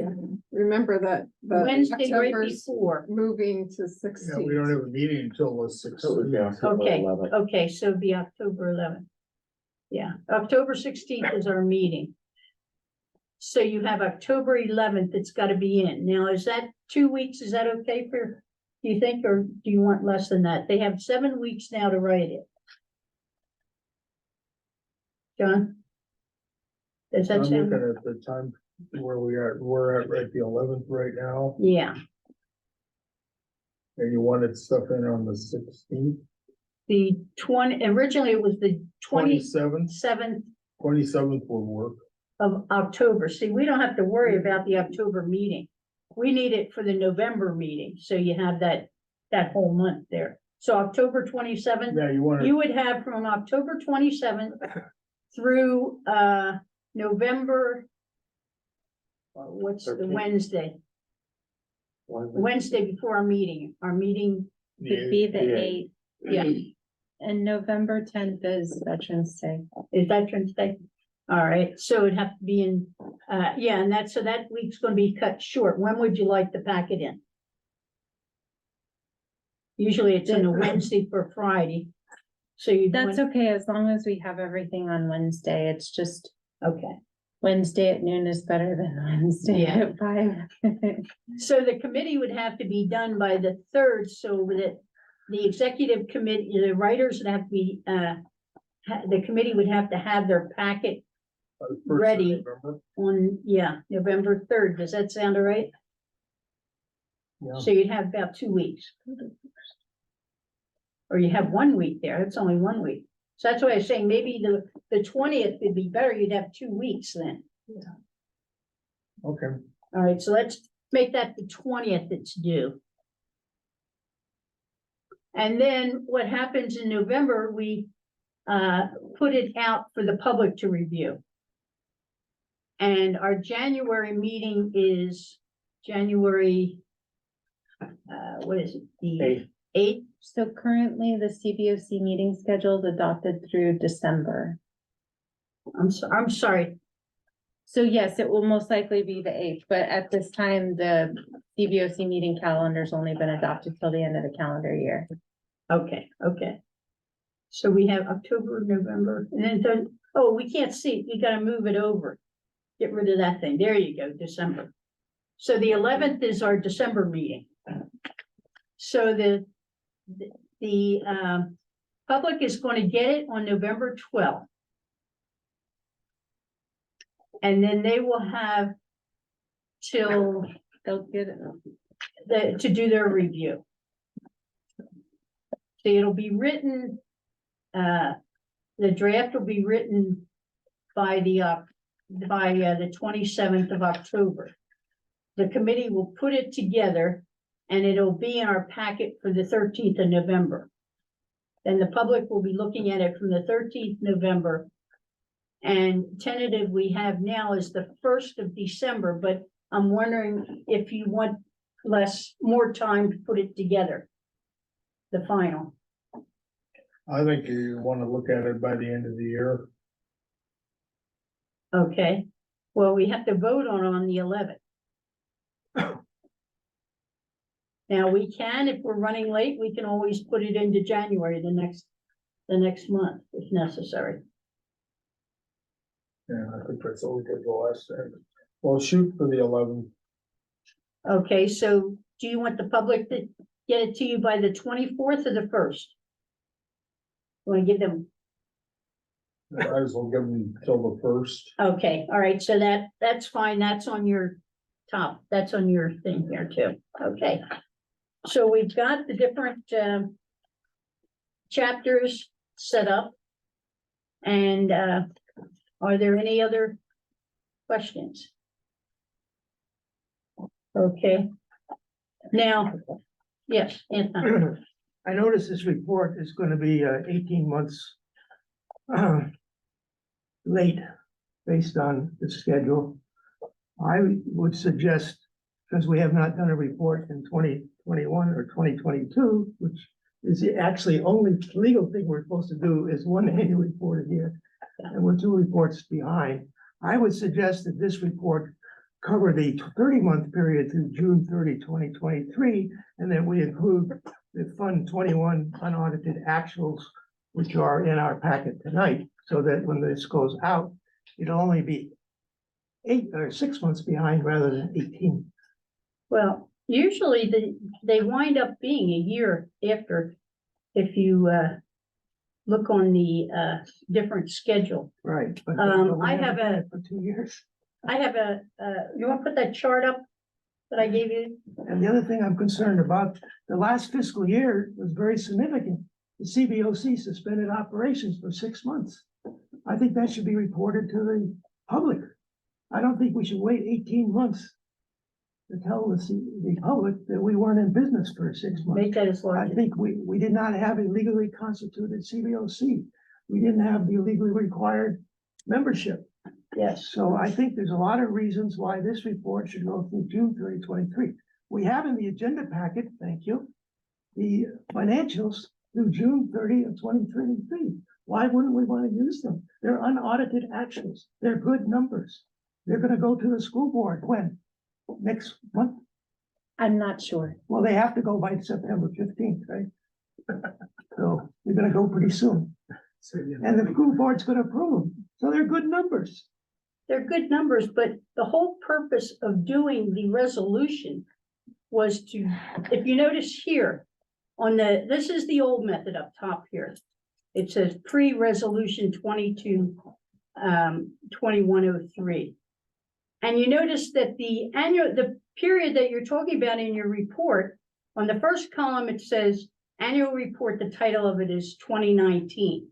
You go over 2 more columns, and the name of it comes from when the end of the fiscal year was, 2019.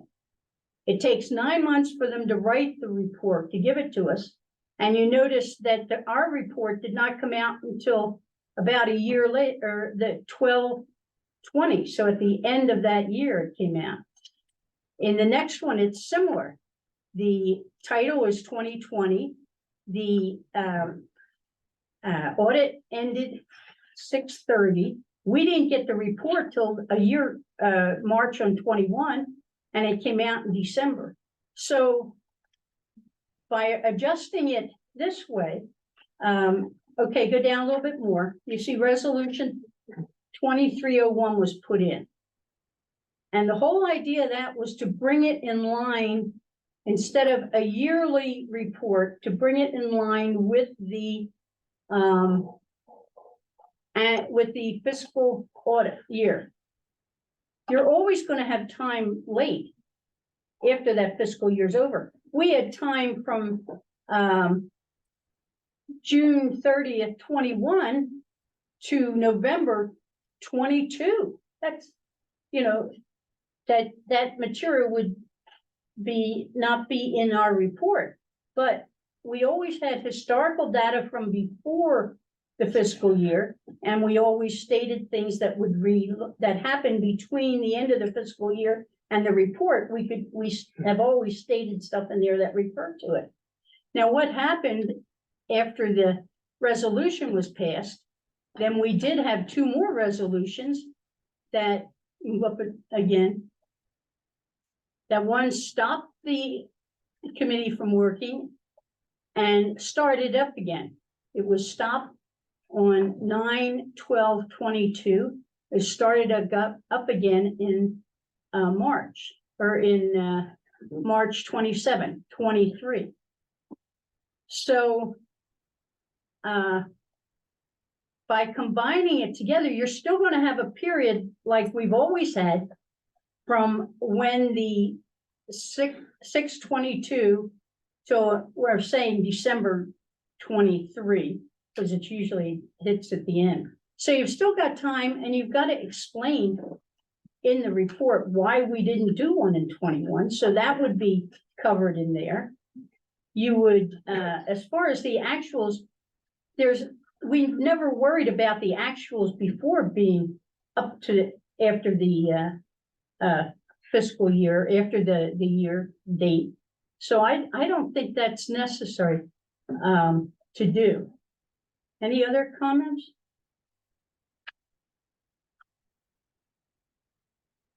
So do you want to make a motion or I thought I did.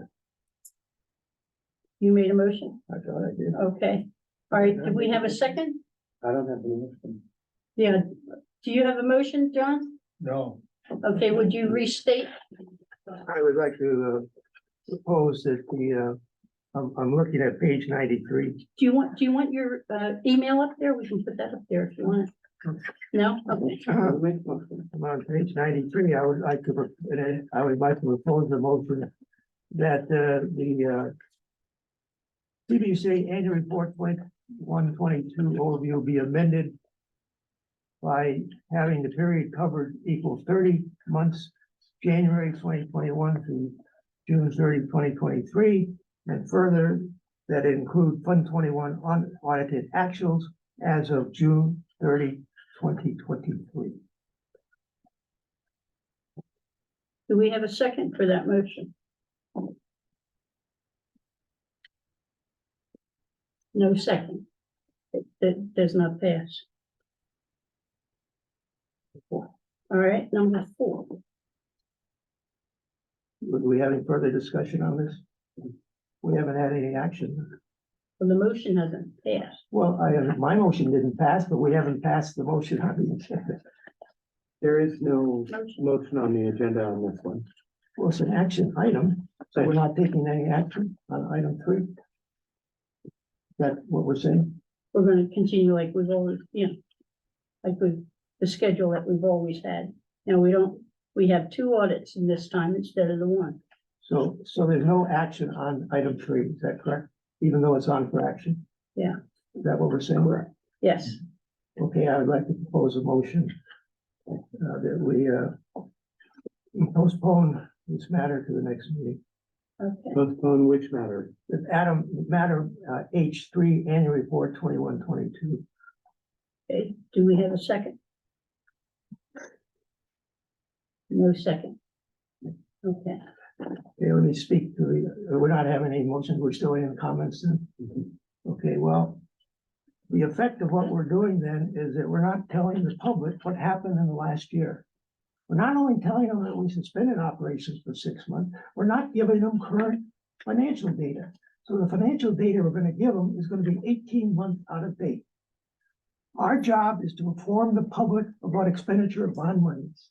Why would we not want to give the public current expenditure numbers? We have the numbers.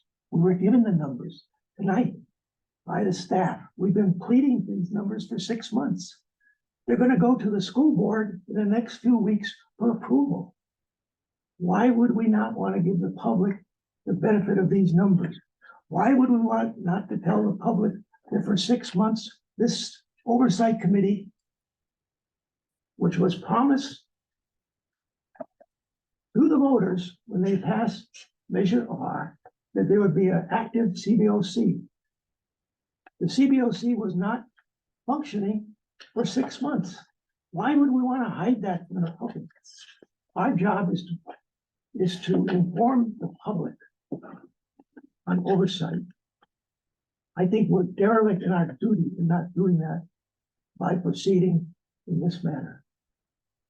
okay. I don't get to say anything. Because it's a motion. There's no motion. Oh, okay, all right, these are just comments. Yeah. Yeah, okay. We- I think your we- assumption is wrong that we're not gonna tell the public. We're going to mention it in the comment, in your audit chapter, you will mention it, that because we suspended operation, we did not have a 2021 audit. It'll be in the, it will be in the executive summary. It will be mentioned there, so we're not overlooking it. It's just, it's not included in the reporting period. Well, can we put that in a form of a motion? You already tried that. Try that. Your previous motion was to include that, to cover that timeline. No, but now the motion is to include the items that the chair just mentioned. Are you open to doing that? Because I would support that. What you just said. Is it needed? If you'd like to have it as a motion to make sure it's Okay, included, you want to? because it's in minutes. All that information, I just want to make sure you're talking about information that's already in minutes, but you want to include it in the annual report. That's what your motion is. Well, what Chairman just said is not in the page 93, right? So I'm supporting her proposal that they be included. So I would like to make a motion that the events, I would like to make a motion.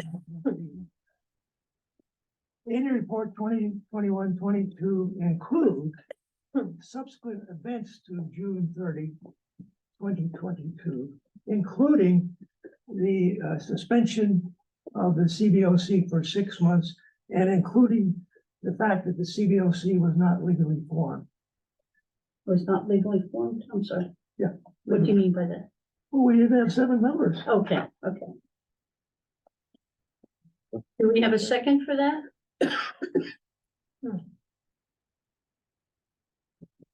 Okay.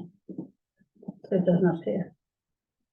So does this mean that since that we are not going to mention this in that period? John? Just for my comment on this, that would be mentioned anyway. Yeah, That gets mentioned in the course of. so you don't of need a your- motion for it. All the things that have basically gone on since the last report. Yeah. And there'll have to be an explanation in the summary, in the exec summary, and probably somewhere in the Okay. body, Okay. in the intro as to what historically has been going on. It's Right. why you don't have a report. So I didn't second the motion. I see no need for one. Okay, so So it'll without be a in there, motion, we it'd just be- didn't have a motion. Yeah, it can be Okay. mentioned, but it's not mandated. Okay. How are we doing time? About a minute, 2 minutes, I'm sorry, I lied. Okay, but we're after 8. Oh, I'm sorry, public comment? Yes. The financials that were mentioned today in the minutes and the other financials from June 30th to present, are those still going to be available somewhere online on the district's website, even though they won't be in the annual report? There is a spot on the website where they have all the bond reports. Now, this is a draft. Once it's in formal form, it will be on the website. So even though it won't be on this annual report, I don't have to wait 3 more years or two more years to. No, no, to see them. Okay, no. perfect. And as soon as this is no longer a draft, it'll be in our agenda too. Yeah, and Don can tell you how to get to the facilities department section and where the bond information is. He can tell you how to get there. Thank you. Okay, it's 10:08. Number 4, okay. In our,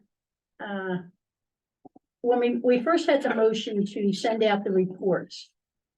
That was in, July? Yeah, in July.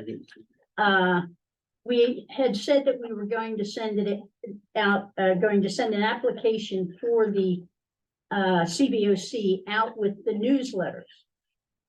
Then in August meeting, I suggested that might not be a good idea because we were going to send out my status report as well as in the newsletter as well as an application. I said, well, the newsletter is really a district's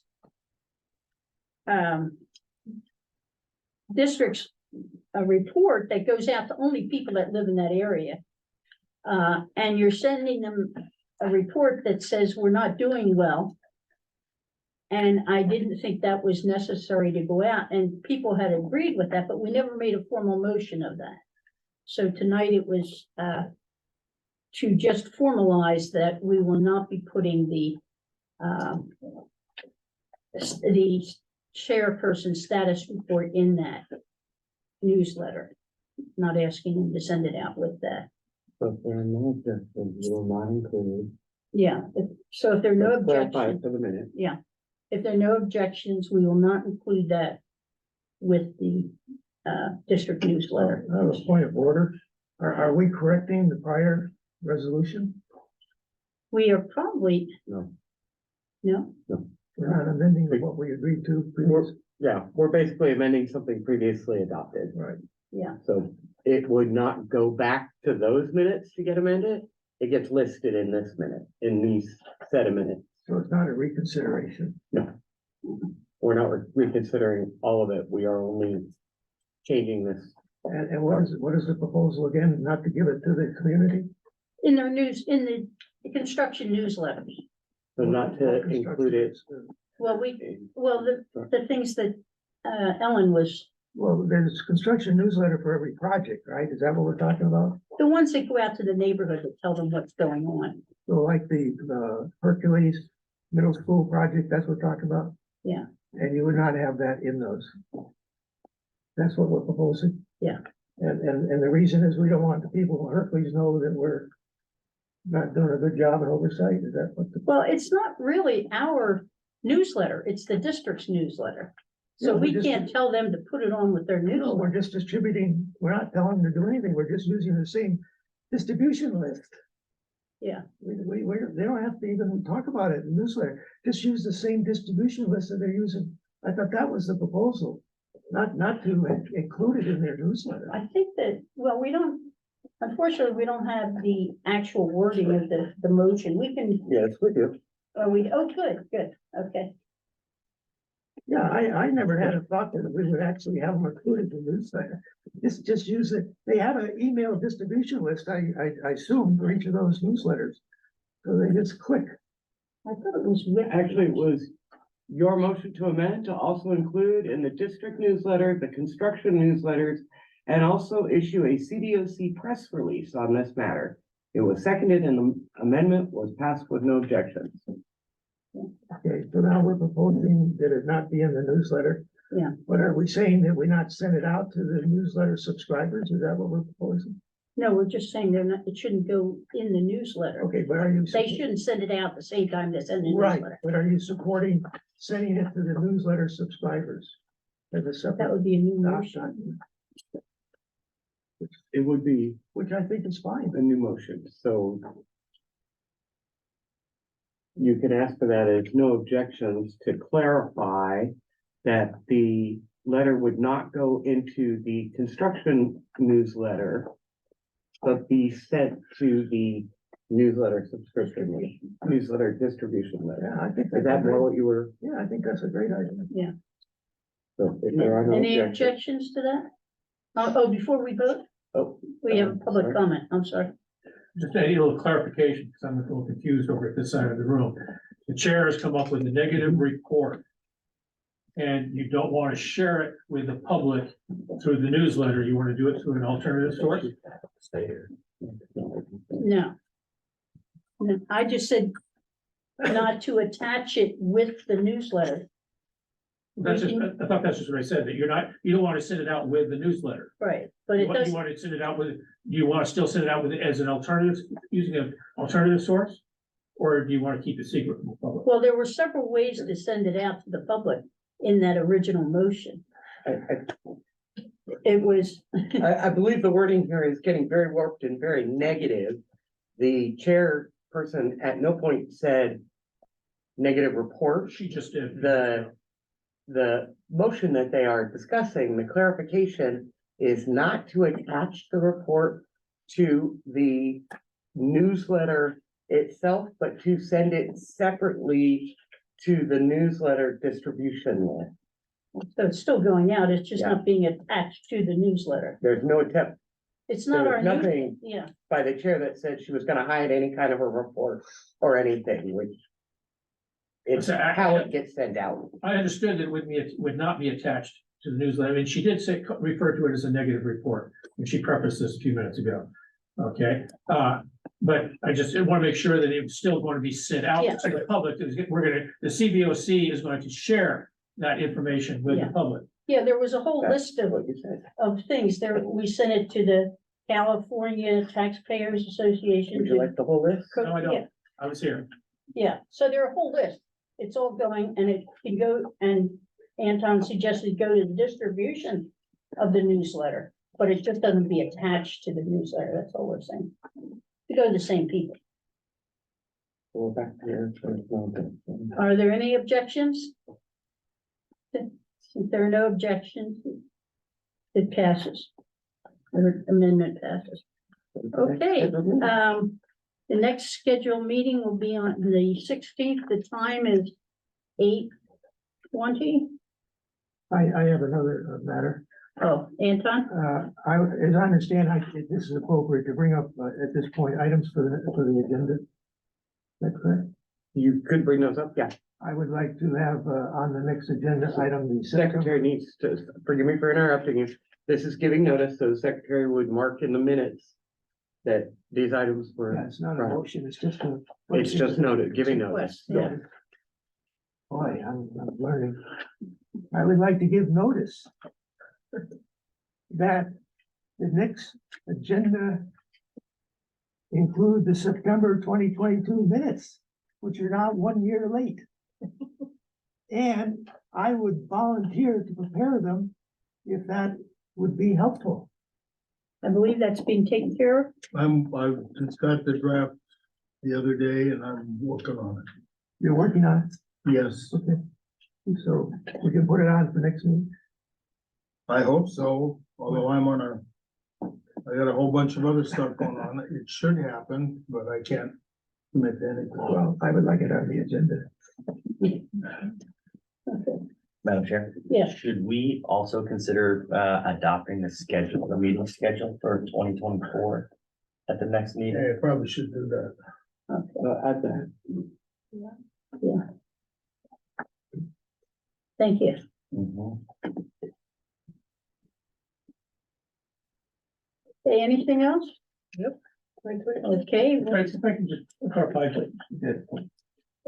well, I'm sorry. I just want to point out, I believe there's a typo on page 93, under 2 audits. I think it needs to read July 1, 2021 to June 30, 2022, not 29, 22. I'd like to just keep that. Okay, very good. Anything else? Don? just for clarification for Brandon, the board has not set their schedule for 2024. It won't for some time, and it's unlikely that this CBOC will ever meet the same on Wednesday nights. It's still difficult to set a schedule when we have no idea what their schedule is going to be like. But sometimes they are just willy-nilly on what days of the week they want to have their meetings. It's just difficult. Okay, we'll certainly send them our schedule once we set it up, but they're not here to adhering to the meeting to ours. Okay. All right, and it is what time? 8:19. 8:19. Any objections to the meeting being adjourned? No, You don't because need we've to? reached the end of business and we can't add anything, you just let us know the meeting is adjourned Okay. at 8:20. Meeting is adjourned at 8:20. Very good. And now, Kate.